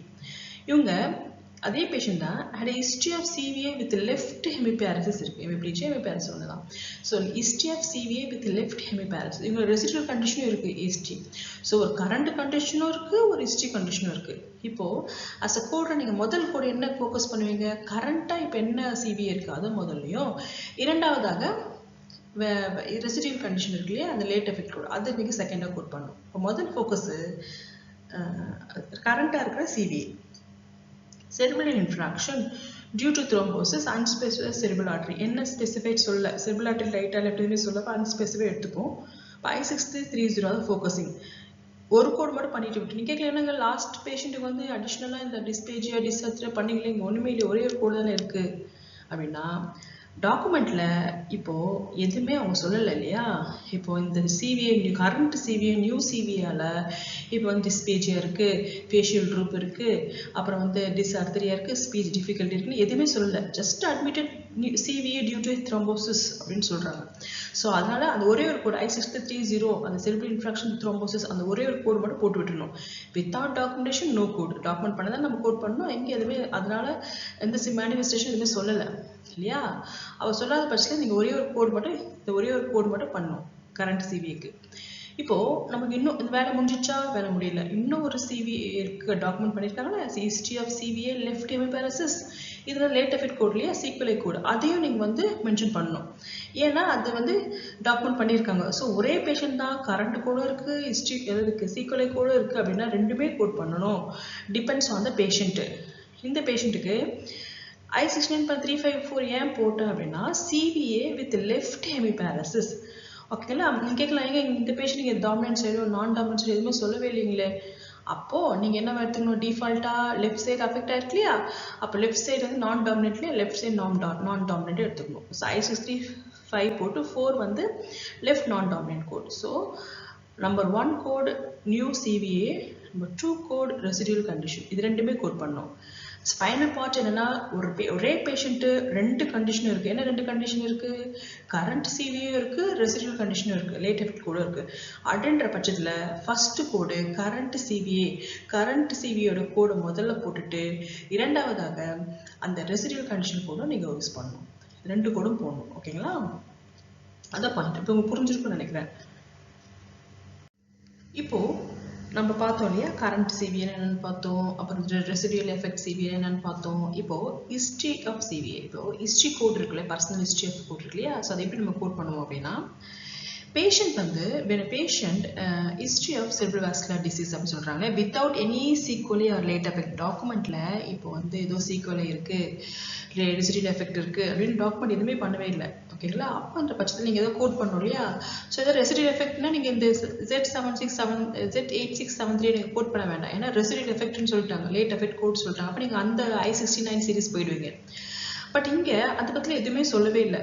ஓகேங்களா? அப்போ அந்த கொஸ்டின்ஸ் எப்படி இருக்குன்னா, example patient has a personal history of ஸ்ட்ரோக்னு சொல்லிட்டு வித் நோ ரெசிடியல் எஃபெக்ட்னு சொல்லிட்டாங்க. ஸோ இது இந்த மாதிரி கண்டிஷன்ஸ் சம்டைம்ஸ் பேஷண்ட் வருவாங்க, இந்த மாதிரி எந்த விதமான ரெசிடியல் எஃபெக்ட் எதுவுமே இல்லை, இல்லை இந்த பேஷண்ட்டுக்கு கரண்ட் சிவிஏவா எதுவுமே இல்லை, இல்லை வந்து ஹிஸ்ட்ரி ஆஃப் சிவிஏ சொல்லிட்டு எதாவது ரெசிடியல் எஃபெக்ட் கொடுத்துருக்காங்க அதுவும் எதுவுமே இல்லை, ஜஸ்ட் ஹிஸ்ட்ரி ஆஃப் சிவிஏ மட்டும் தான் இருக்கும். ஓகேங்களா? அப்போ நீங்கள் அந்த மாதிரி பட்சத்தில் நீங்கள் எந்த மாதிரி கோட் எடுப்பீங்கன்னா, இந்த Z8673 இருக்கு இல்லையா, இந்த கோட் நீங்கள் எடுத்துப்பீங்க. இது ஹிஸ்ட்ரி வந்து இதோட கோட்ஸ் டிஸ்கிரிப்ஷன் என்னன்னா, personal டிஐஏ cerebral infarction. So டிஐஏ cerebral infarction எது இருந்தாலும் இந்த பர்சனல் கோட் இது ஒன்று தான், Z8673 தான். இது வந்து வித்தவுட் ரெசிடியல் எஃபெக்ட் கோடு. ஓகேங்களா? ஸோ அப்போ வந்து ஹிஸ்ட்ரி கூட நீங்கள் மாற்றுவீங்க. எப்படி டாக்குமெண்டேஷன் எப்படி தெரியுமா இருக்குங்களோ இங்கே பார்த்தீங்கன்னா தெரியும். இந்த மாதிரி சப்ஜெக்டில் வந்து ஹைப்பர் டென்ஷன் டயபெட்டிஸ்லாம் இருக்கு இல்லையா, இங்கே சொல்கிறாங்க பாருங்கள். History of CVA 2013 resolved weakness. ஓகேங்களா. ஸோ இந்த மாதிரி பட்சத்தில் வந்து என்ன ஆகும் அப்படின்னா எல்லாமே டாக்குமெண்ட் எதுவுமே இப்போ ரெசிபிள் கண்டிஷன் இல்லை. ஓகேங்களா. எல்லாமே என்ன ஆயிடுச்சுன்னா ரிசால்வ் ஆயிடுச்சு. ஓகேங்களா. ஸோ அப்போ நீங்கள் இந்த மாதிரி டாக்குமெண்ட் இருந்துச்சு அப்படின்னா இப்போ வந்து Z86.73 போட்டு உங்களுக்கு எல்லா ரைட்ஸும் இருக்குது. இப்போ நீங்கள் இந்த கோட் நீங்கள் இதை அப்படியே விட்டுற முடியாது இல்லையா. ஷுட் இன்ஃபார்ம் பண்ணணும் இல்லையா இன்சூரன்ஸ் கம்பெனிக்கு. இப்போதைக்கு அவங்கக்கிட்ட எதுவுமே நியூ சிவிஏ இல்லை, ரெசிடியல் எஃபெக்ட் இல்லை, நார்மல் ஒன்றுமே இல்லை. ஸோ ஜஸ்ட் நான் ஹிஸ்ட்ரி ஆஃப் சிவிஏ நான் கோட் பண்ணுறேன் அப்படின்னு சொல்லி Z86.73 கோட் பண்ணுவீங்க. ஓகேங்களா. இப்போ இது அது ஒரு ஒன் ஆஃப் த கண்டிஷன்ஸ் பார்ப்பீங்க. ஓகேங்களா. சம் அதர் ரொம்ப ரேராக இந்த கண்டிஷனை பார்ப்பீங்க. இப்போ பேஷண்ட் இஸ் நார்மலாக நத்திங், நோ ரெசிடியூல் நத்திங்னா Z86 கோட் பண்ணுறீங்க. இப்போ பார்த்தீங்கன்னா டாக்குமெண்ட்டில் எப்படி இருந்துச்சுன்னு கன்ஃபியூஸ் ஆகக்கூடாது, அதுக்காக இதை போட்டு காட்டுறேன். இப்போ example, patient see today routine ஃபாலோஅப்காக வர்றாங்க. Yes history of stroke, history of stroke கொடுத்துட்டு வித் ரெசிடியல்னா நீங்கள் I69 சீரிஸ் போயிடுவீங்க. பார்த்தீங்க வந்து ஹிஸ்ட்ரி ஆஃப் ஸ்ட்ரோக் மட்டும் தான் கொடுத்துருக்காங்க, அதுக்கு எதுவும் கொடுக்கல. அப்புறம் labs are normal patient only complaint today is weakness of the left hand அப்படி சொல்கிறாங்க வச்சுங்களேன். என்ன நினைப்பீங்க, ஓகே இப்போ வந்து பேஷண்ட் ஹிஸ்ட்ரி ஆஃப் ஸ்ட்ரோக் இருக்குது, அதுக்கப்புறம் இங்கே வந்து வீக்னஸ் ஆஃப் லெஃப்ட் ஹேண்ட் இருக்குது. So weakness of the left ஹேண்ட்னா ஹெமிப்ளீஜியா தான், அப்போ அந்த ஸ்ட்ரோக்கால் தான் வந்திருக்கும் இந்த ஹெமிப்ளீஜியா அப்படின்னு சொல்லி நீங்கள் அசியூம் பண்ணக்கூடாது. ஏன்னா டாக்குமெண்டேஷன் எப்போவுமே வந்து கிளியராக இருக்கணும். History of stroke due to with residual weakness அப்படின்னு சொல்லணும். அந்த ரெசிடியல்ன்ற வார்த்தை இருக்கணும். ஓகேங்களா. அந்த மாதிரி அதே மாதிரி அந்த கோடோடு சேர்த்து வரணும். வித்துன்ற அசோசியேஷன் வேர்ட்ஸ் டியூ டு அப்படின்ற வேர்ட் இருக்கணும். இங்கே எதுவுமே சொல்லாமல் ஸ்ட்ரோக்குன்னு ஃபுல் ஸ்டாப் வச்சுட்டு labs are normal patient today complaint சொல்லிட்டு பேஷண்ட் ஒன்லி கம்ப்ளைண்ட் டுடே வந்து weakness of the left hand சொல்லி கொடுக்குறாங்க. ஸோ எந்த விதமான லிங்கிங்கும் எதுவுமே இல்லை. அப்போது ஆஸ் அ கோட்ரா என்ன சொல்கிறாங்கன்னா, because the patient's left hand weakness தான், ஆனால் was not directly link to the history of ஸ்ட்ரோக்கில் எந்த லிங்க்கும் கொடுக்கல. அப்போது நம்ம எப்படி நம்ம கன்சிடர் பண்ணால் it cannot be coded as a sequelae or later போய்டும். இந்த I69 சீரிஸ்க்கு போகக்கூடாது. ஏன்னா எந்த விதமாக லிங்கிங் வேர்டு இல்லைல்ல, வெறும் ஹிஸ்ட்ரி ஆஃப் ஸ்ட்ரோக் மட்டும் தான் கொடுத்துருக்காங்க. அப்போது எப்படி கோட் பண்ணணும், ஹிஸ்ட்ரி ஆஃப் ஸ்ட்ரோக் மட்டும் தான் கோட் பண்ணணும். அதுக்கப்புறமா Z8673 கோட் பண்ணுறீங்களா, அதுக்கப்புறமா அந்த வீக்னஸ் இருக்குல்லையே இப்போது, அப்போ normal weakness residual effect of stroke வீக்னஸில் நார்மல் ஜென்ரல் வீக்னஸ் வந்து R53.1 கோடு நீங்கள் இன்ஃபர்மேஷன் கொடுக்கணும். ஏன்னா அதான கம்ப்ளைண்ட் டுடே R53.1 கோட் பண்ணும். ஓகேங்களா. ஸோ இப்படியும் ஒரு சினாரியும் வரும். நீங்கள் அது கன்ஃபியூஸ் ஆகக்கூடாது. ஓகே இப்போ வந்து அதில் லிங்க் பண்ணிடலாம் அப்படின்னு லிங்க் பண்ணக்கூடாது. டாக்குமெண்ட் ஷுட் பி டாக்குமெண்ட் பண்ணியிருக்கணும் வித் ரெசிடியல் அப்படி வேர்டு கொடுத்துருக்கணும். ஓகேங்களா. அது அசோசியேஷன் வேர்டு ரொம்ப முக்கியம். ஓகேங்களா. இப்போ ஒரு முக்கியமான ஒரு இடத்துக்கு வந்திருக்கோம். இப்போ இவ்வளோ நேரம் பார்த்ததுலாம் வந்து ஒரு அனாட்டமிக்கலாக பார்த்தோம். அப்புறம் அந்த கோடை பிரித்து கரண்ட் சிவிஏ, ஓகேங்களா. அதுக்கப்புறமா வந்து ரெசிடியல் இதெல்லாம் பார்த்தோம். அப்புறம் ஹிஸ்ட்ரி ஆஃப்லாம் பார்த்தோம். இப்போது ஓகே நீங்கள் சொல்லலாம், ஓகேங்க எனக்கு இதெல்லாம் சொல்லிங்க, பட் எனக்கு டாக்குமெண்டேஷனில் நான் எப்படி கோட் பண்ணணும், மெடிக்கல் ரெக்கார்ட் ஆஸ் அ கோடை நான் லைவாக கோட் பண்ணுறேன் இல்லையா, ஒரு ஹாஸ்பிட்டலே ஒரு அவுட் சோர்ஸ்லேயும் கோட் பண்ணுறீங்க இல்லையா. அப்போது ஒரு மெடிக்கல் ரெக்கார்ட் பார்த்தா நான் அதில் என்னென்ன விஷயத்த பார்க்கணும், அந்த விஷயத்த பார்த்துட்டு அதை லீட் பண்ணுற மாதிரி கோடு எப்படி எடுக்கணும் அப்படின்றதுக்காக உங்களுக்கு வந்து ஸ்பெஷலாக ஒரு 2 சினாரியோ, ஒரு 2 சாம்பிள் சோப் நோட் கொடுத்துருக்கேன். ஸோ நான் எப்படி இப்போ கோட் பண்ணுவோன்னா, ஒரு சிவிஏ பேஷண்ட், நிறைய பேஷண்ட் வரும் இல்லையா. So not only CVA, Mi patient, அப்புறம் வந்து ஃப்ராக்சர் பேஷண்ட்டு, நிறைய பேஷண்ட் வருவாங்க. ஸோ பர்டிகுலராக சிவிஏ பேஷண்ட் மட்டும் வந்திருக்கேன், அது மட்டும் நான் ஸ்பெசிஃபிக்காக எடுத்து உங்களுக்கு இங்கே போட்டிருக்கேன். ஸோ அதை நீங்கள் பார்த்தீங்கன்னா உங்களுக்கு தெரிஞ்சிடும். ஓகே இந்த பாயிண்ட் இந்த ரெக்கார்டில் இருந்துச்சுன்னா நான் கரெக்டாக டேரெக்டாக போயிட்டு அந்த கோட் எடுத்துப்பேன். இல்லாட்டி நீங்கள் வந்து ஒவ்வொரு பேஜாக, இப்போ எக்ஸாம்பிள் ஒரு பேஷண்ட்டுக்கு வந்து ஒரு 5-6 பேஜ் இருக்கும். ஸோ நீங்கள் வந்து 1 by 1 பார்க்க லேட் ஆகும். நான் சொல்கிறேன் இந்த ஒரு பாயிண்ட், இந்த ஒவ்வொரு பாயிண்ட்டை நீங்கள் நோட் பண்ணிட்டீங்கன்னா ஈஸியாக இந்த கோட் பண்ணுறீங்க. ஓகேங்களா. இப்போ நம்ம ஸ்டார்ட் பண்ணலாமா, அந்த சாம்பிள் சிவிஏ சோப் நோட் பார்க்கலாமா. இப்போ இதை எக்ஸாம்பிள் வச்சுங்களேன். இங்கே நான் ஃபஸ்ட்டு எப்படி இருக்கும், ஒரு நார்மலாக சாம்பிள் நோட் எப்படி இருக்கும், மெடிக்கல் ரெக்கார்டு, பேஷண்ட் நேம் இருக்கும். ஓகேங்களா. அவங்க இதில் வந்திருக்காங்க, ஸோ அது அவங்களுடைய பர்சனல் இன்ஃபர்மேஷன்லாம் இருக்கும். இங்கே இருந்துட்டு சப்ஜெக்ட்னு ஃபஸ்ட்டு ஸ்டார்ட் ஆகும். எப்படி ஸ்டார்ட் ஆகும்னா சீஃப் கம்ப்ளைண்ட் அப்படின்னு தான் ஸ்டார்ட் ஆகும். சிசி அப்படின்னு சொல்லுவாங்க இல்லையா, அதுல தான் ஸ்டார்ட் ஆகும். இங்கே என்ன சொல்கிறாங்க, 65 year old ஃபீமேல் வராங்க. எப்படி வராங்கன்னா slurred speech and right facial group apasia இது எல்லாமே வந்து CVA உடைய பாதிப்பு. அது வந்த உடனே இந்த மாதிரி அஃபெக்ட் ஆவாங்க, சிம்டம்ஸ் வரும். ஓகேங்களா?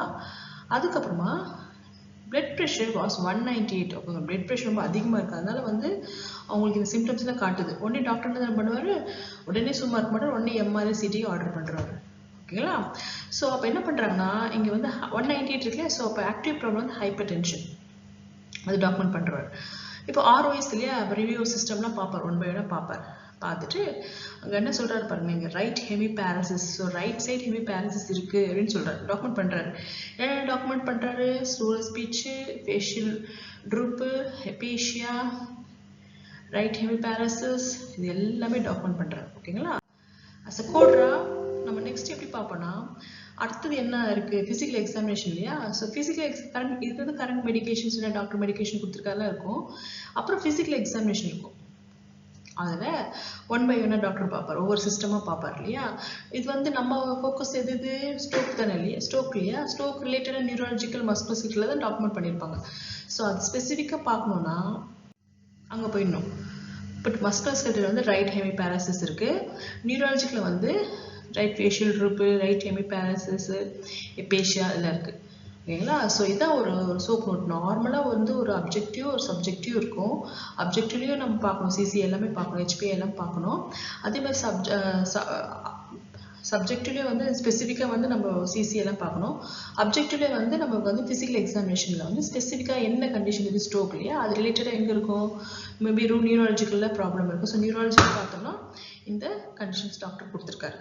இப்போ நமக்கு ஒரு ஐடியா கிடச்சிருக்கு, ஓகே இந்த ஸ்ட்ரோக் பேஷண்ட்டு இந்த சிம்டம்ஸ் தான் இருக்குது. ஓகேங்களா? ஒரு கன்க்ளூஷன் வந்திருப்பீங்க.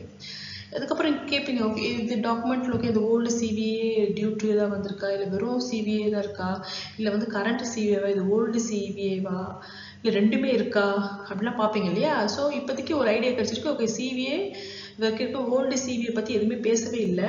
ஓகேங்களா? CVA இந்த மாதிரி சிம்டம்ஸ்லாம் இருக்குது, இதுதான் இருக்குது, இது வரைக்கும் டாக்குமெண்ட் பண்ணியிருக்காங்க. நெக்ஸ்ட்டு ஓகேங்களா? ஸோ அதோடைய தொடர்ச்சியாக இந்த MRIல எனக்கு கொடுத்துருக்காங்க பார்த்தீங்களா, என்ன கொடுத்துருக்காங்க, large thrombus left middle cerebral artery இல்லையா. So acute CVA with large thrombus left middle cerebral artery and one more அதோடைய மேனிஃபெஸ்டேஷன் வந்து ரைட் ஹெமி பேரசிஸ் இருக்குது. ஸோ நம்ம இதை எப்படி நம்ம கோட் பண்ணுறது அப்படின்னா,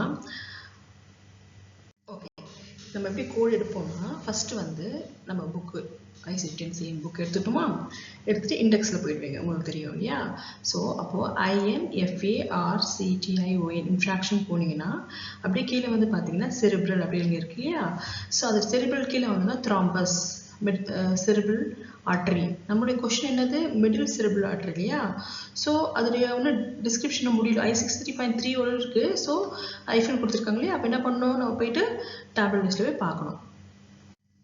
அப்படி பார்க்கும்போது I63.312 அப்படின்ற கோடு எப்போ வரும்னா, cerebral infarction due to thrombus இது வரைக்கும் வந்துட்டோம். இந்த 12ன்றது வந்து லெஃப்ட் மிடில் செரிப்ரல் ஆர்டரி, நம்மளுடைய CPT நம்மளுடைய டிஸ்கிரிப்ஷன் டாக்குமெண்டேஷன் அதானே, left middle cerebral artery. So அப்போது I63.312 கோடு எடுக்கணும். ஓகேங்களா? ஸோ இந்த பர்டிகுலர் இந்த கோடு. ஓகேங்களா? ஸோ இது வந்து இது வந்து ஒரு கோடு இல்லையா. ஸோ இன்னொன்று என்ன இருக்குது, அது மட்டும் இல்லாமல் ரைட் ஹெமி பேரசிஸும் இருக்குது இல்லையா. அப்போ நம்ம என்ன அர்த்தம், அந்த கரண்ட் CVAயும் கோட் பண்ணோம், அதை தொடர்ச்சியாக வரக்கூடிய அதனுடைய மேனிஃபெஸ்டேஷனும் கோட் பண்ணோம் இல்லையா. ஸோ ஹெமி பேரசிஸ் நம்ம போனோம்னா இண்டெக்ஸில் இங்கே பார்த்தீங்கன்னா ஹெமி பேரசிஸ் இருக்குது. அப்போ என்ன சொல்லுது, C ஹெமிப்ளீஜியான்னு சொல்லுது. ஸோ அப்போது ஹெமிப்ளீஜியான்னு போயிட்டு G81.9 அப்படிங்கிற கோடு இன்னும் முடியல. அப்போது நம்ம எங்கே போகணும், டேப்லெட்ஸ் செக் பண்ணணும். டேப்லெட்ஸை செக் பண்ணோம்னா G81 5th digit கேட்குது இல்லையா. ஸோ அப்படியே கீழே வந்தோம் அப்படின்னா எந்த சைடு நமக்கு வந்து left side middle cerebral artery. But நம்ம எதை நம்ம ஃபோக்கஸ் பண்ணோம், இந்த ரைட், இந்த ஹெமி பேரசிஸ் இருக்கு இல்லையா, ரைட் சைடு தானே. ஸோ ரைட் சைடு நம்ம பார்க்கணும். இங்கே எதுவுமே கொடுக்கல, எங்கள் டாமினன்ட் ஹேண்டா இல்லை வந்து ரைட் ஹேண்டடா பேஷண்ட்டா எதுவுமே சொல்லலை இல்லையா. அப்புறம் டிஃபால்ட் கோட் நமக்கு என்ன எடுக்க சொல்லியிருக்காங்க, ரைட் சைடு அஃபெக்ட் ஆனால் ரைட் டாமினன்ட் சைடு எடுத்துக்க சொல்கிறாங்க. அப்போது G81.9 எடுத்துக்கிட்டு அதோட ஆப்ஷன் நம்ம பார்த்தோம்னா ரைட் டாமினன்ட் சைடு எடுத்துக்க சொல்கிறாங்க. அப்போது G81 இந்த கோடு. ஓகேங்களா, இப்படி வரும். ஸோ அப்படியே நீங்கள் கிளிக் பண்ணி வந்தீங்கன்னா G8.91 என்ன அர்த்தம்னா ஹெமிப்ளீஜியா அஃபெக்டிங் ரைட் டாமினன்ட் சைட். ஓகேங்களா? அப்போது இந்த கோடும் ப்ளஸ் அந்த மிடில் செரிப்ரல் ஆர்டரி கோடும் ரெண்டும் ஒன்றா போடணும். எப்படின்னா இங்கே பார்த்தீங்கன்னா இப்படி இருக்கும். I63.312 ஃபஸ்ட்டு கோடும், இரண்டாவது கோடு வந்து G81.91 இந்த ரெண்டு கோடும் வந்து கோட் பண்ணணும். இதை பர்ஃபெக்ட் கோடு. இப்போது ஒரு மெடிக்கல் ரெக்கார்டில் நீங்கள் யூஸ் பண்ணி நீங்கள் எப்படி இந்த கோடு எடுத்தீங்க அப்படின்ற விஷயத்தை பார்த்தோம் இல்லையா? ஸோ இது ரொம்ப ரொம்ப முக்கியம். எப்படி இதுதான் நீங்கள் டிஃபால்ட்டாக பண்ண போகிறீங்க. ஓகேங்களா? இவ்வளோ நேரம் பார்த்தோம் இல்லையா எல்லாமே, அதோடைய கடைசி ஒரு உச்சக்கட்டம் என்னென்னா இதுதான். இந்த மெயின் இது எப்படி நீங்கள் ஐசிடியை பிக் பண்ணி இந்த போடுவீங்க, எப்படி சீக்வன்ஸ் பண்ணி போடுவீங்க, அதான் அர்த்தம். ஓகேங்களா? ஸோ இப்போ உங்களுக்கு புரிஞ்சிருக்குன்னு நினைக்கிறேன். இன்னும் முடியல, இன்னொரு எக்ஸாம்பிள்ஸ் இருக்குது, நம்ம அதையும் பார்க்கலாம். ஓகேங்களா? இப்போது நம்ம வந்து எக்ஸாம்பிள் செகண்ட், அதாவது ஆல்ரெடி ஒன்று பார்த்துட்டோம் சாம்பிள், இது இன்னொரு சாம்பிள். ஸோ இதுவும் உங்களுக்கு ஈஸியாக புரியும் நம்புகிறேன். ஏன்னா இதுவும் வந்து ஒன் ஆஃப் த மெயின் இப்படி தான் டாக்குமெண்டேஷன் இருக்கும். மோஸ்ட் ஆஃப் டாக்குமெண்டேஷன் இப்படி தான் இருக்கும். ஓகேங்களா? அது உங்களுக்கு காட்டணும் இல்லையா? அதுக்காக நான் டாக்குமெண்ட் பண்ணியிருக்கேன். ஸோ இது நீங்கள் ஒன் பை ஒன்னாக பாருங்கள், ஒரு ஸ்லைடாக பாருங்கள். நான் அதை எக்ஸ்பிளைன் பண்ணியிருக்கேன். ஸோ இந்த எக்ஸாம்பிள்குள்ளே போகலாமா?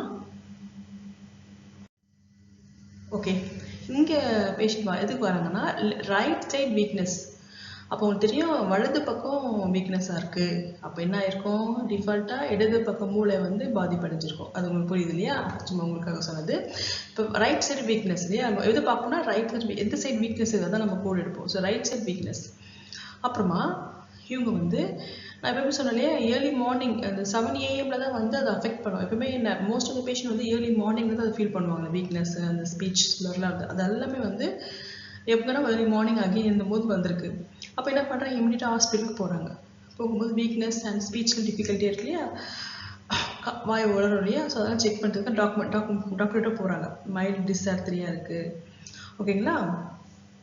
இப்போது ஓகே, இங்கே பார்த்தீங்கன்னா இங்கே டிஸ்ஆர்த்ரியா இருக்குது, வீக்னஸ் இருக்குது, ரைட் அப்பர் லிம் வீக்னஸ் இருக்குது, ஸ்லர் ஸ்பீச் எல்லாமே இருக்கு இல்லையா?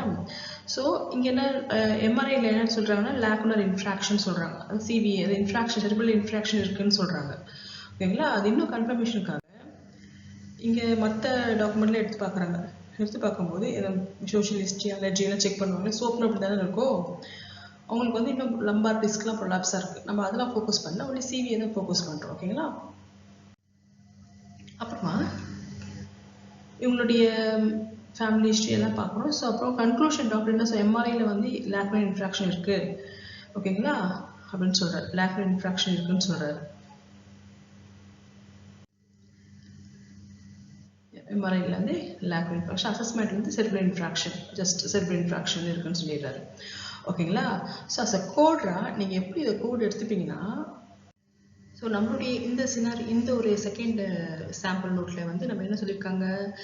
செரிப்ரல் இன்ஃப்ராக்ஷன், லேக்குலர் இன்ஃப்ராக்ஷன் சொல்லியிருக்காங்க இல்லையா? ஸோ அகெயின் அதே தான். இன்ஃப்ராக்ஷன் INFARCATA1 எடுத்துட்டு அது கீழே செரிப்ரல் வருது இல்லையா? Cerebral I63.9. ஓகே, இங்கே எதுவும் சொல்லலை இல்லையா? த்ராம்போசிஸ் டியூ டு அதெல்லாம் சொல்லலை இல்லையா? ஸோ அப்போ நம்ம எப்படி எடுத்துக்கிறோம் அப்படின்னா I63.9 அது டேப்லெட் கால் செக் பண்ணோம் அப்படின்னா அது ஸ்ட்ரோக் அண்ட் INOS. ஓகேங்களா? அது எதுவுமே டாக்குமெண்ட் ஸ்பெசிஃபை பண்ணல. அப்போ I63.9 எடுத்துக்கணும். ஓகேங்களா? ஸோ இந்த I63.9 மட்டும் எடுத்துக்கணுமா? இல்லை, அதுக்குள்ள மேனிஃபெஸ்டேஷனை கோட் பண்ணணும்ல. ஏன்னா பேஷண்ட் வந்ததே வந்து வீக்னஸ், டிஸ்ஆர்த்ரியா. ஓகேங்களா? இந்த மாதிரி மேனிஃபெஸ்டேஷன் இருக்கு இல்லையா? அப்போ செகண்டரி அந்த கோடும் போடணும். அது பார்க்கலாங்களா? இது பாருங்க. ஃபர்ஸ்ட் கோடு என்னவா இருக்கும்? அந்த கரண்ட் சிபிஐ கோடு போட்டிங்க, I63.9 போட்டிங்க. இரண்டாவது வந்து உங்களுக்கு வந்து ரைட் சைடு அந்த ரைட் சைடு ஹெமிபேரசிஸ் சொல்கிறாங்க இல்லையா? எப்படி ரைட் சைடு எடுத்துக்கிட்டேன் அப்படின்னா டாக்குமெண்ட்டில் டாமினன்ட் சைடு இதுதான் அப்படின்னு அவங்க சொல்லலை. அப்போது டிஃபால்ட் கோடு என்ன? ரைட் சைடு அஃபெக்ட் ஆயிடுச்சுன்னா ரைட் டாமினன்ட் சைடு. அப்போது அந்த கோடு வந்து G81.91 எடுத்துக்கிட்டேன். பிகாஸ் வந்து affecting right dominant right side. அதுக்கப்புறம் அதோட விட்டுருமா? இல்லை. அதுக்கப்புறம் இங்கே டிஸ்ஆர்த்ரியாவும் டாக்குமெண்ட் பண்ணியிருக்காங்க. ஏன்னா அதுவும் தான் ஒன் ஆஃப் த மேனிஃபெஸ்டேஷன். அப்போ R47.1 எடுத்துக்கிறேன். அது மட்டும் இல்லாமல் ஸ்பீச் டிஃபிகல்ட்டியாக இருக்கு இல்லையா? ஸோ அந்த வாய் உரல் பேச்சு வந்து உங்களுக்கு ஸ்பெசிஃபிக்காக வந்து ஒரு கான்ஷியஸே இருக்காது. அது வந்து பேசுகிறதே புரியாது. அப்போது அது ஸ்பீச் டிஃபிகல்ட்டியாக இருக்குல்ல. ஸோ R47.81 அந்த கோடும் நம்ம போடணும். ஸோ செகண்டே உங்களுக்கு எத்தனை அந்த மேனிஃபெஸ்டேஷன் இருக்கோ அத்தனை கோட் செகண்டரி 1 2 3 4 போயிட்டே இருக்கும். ஓகேங்களா? அதனால் ஒரு 7 8 மேனிஃபெஸ்டேஷன் போட்டிருக்கேன். ஃபேஷியல் ட்ரூப்பு, அப்புறம் ஃபுட் ட்ராப்பு, இதெல்லாம் நிறைய இருக்கும். ஸோ அது 1 by 1 நம்ம போட்டுக்கிட்டே இருக்கணும். ஓகேங்களா? ஸோ இப்போ இது வந்து 3 ஆக்சுவலி 4 கோடு வரும். ஃபஸ்ட்டு எப்பவுமே செரிபிரல் இன்ஃப்ராக்ஷன் தான் ஃபஸ்ட்டு, ரெண்டாவது ஒரு மேனிஃபெஸ்டேஷனாக கோட் பண்ணணும். இதில் எதுவுமே ஓல்டு சிவி இருக்குது, அதனால ரெசிடுவல் எஃபெக்ட் எதுவுமே இல்லை, டாக்குமெண்ட் பண்ணல. So as per current CA போட்டு அதோடைய மேனிஃபெஸ்டேஷன் போடுறோம். ஓகேங்களா? ரொம்ப நன்றிங்க இவ்வளோ நேரம் பொறுமையாக இந்த வீடியோ பார்த்ததுக்கு. ஆக்சுவலாக இந்த வீடியோ எப்படின்னா உங்களுக்கு புரியணுன்றதுக்காக தான் ஸ்பெசிஃபிக்காக ஒன்றா எடுத்து நான் அதை பிரித்து போட்டு அதுக்கப்புறமே அதை எக்ஸாம்பிளோட கொடுத்து அதுக்கப்புறமா சோப் நோட்டு கொடுத்துருக்கேன். ஏன்னா அது நீங்கள் அந்த சோப் நோட்டாக நீங்கள் லாஸ்ட்டாக நம்ம என்ன தான் படித்தாலும் சோப் நோட்டில் தான் நீங்கள் வந்து கோட் பண்ண போகிறீங்க இல்லையா? ஸோ அந்த பர்டிகுலராக அந்த சாம்பிள் நோட்டு. ஸோ அதை நம்ம எடுத்து அதில் ஸ்பெசிஃபிக் எப்படி நீங்கள் கோட் எடுப்பீங்க அப்படின்ற விஷயம் புரிஞ்சிச்சு அப்படின்னா நீங்கள் ஈஸியாக வந்து இந்த சிவிஏ இந்த ஸ்ட்ரோக் சார்ட்டை வந்து ஈஸியாக நீங்கள் கோட் பண்ணுறீங்க. இதுதான் மேக்ஸிமம் வந்து எப்படி நீங்கள் கோட் மெடிக்கல் ரெக்கார்டு இருந்தாலும் இதுதான் உங்களுக்கு டாக்குமெண்ட் பண்ணியிருக்கோம். ஓகேங்களா? ஸோ நீங்கள் அதை நோட் பண்ணிக்கோங்க, each and every point note பண்ணிக்கோங்க. நோட் பண்ணிவிட்டு அதை நீங்கள் அப்ளை பண்ணும்போது உங்களுடைய லைவ் சார்ட்டில் அப்ளை பண்ண எக்ஸாமினேஷன் நீங்கள் அப்ளை பண்ணும்போது உங்களுக்கு ஈஸியாக நீங்கள் வந்து அதை கரெக்ட் பண்ணுறக்கு அக்யூரஸியாக இருக்கும் உங்கள் கோடு. ஓகேங்களா? ரொம்ப நன்றிங்க சப்போர்ட் பண்ணதுக்கு. கண்டினியூஸாக வீடியோ வரும், பார்த்து சப்போர்ட் பண்ணுங்க. ஓகேங்களா? ரொம்ப தேங்க்யூ வெரி மச்.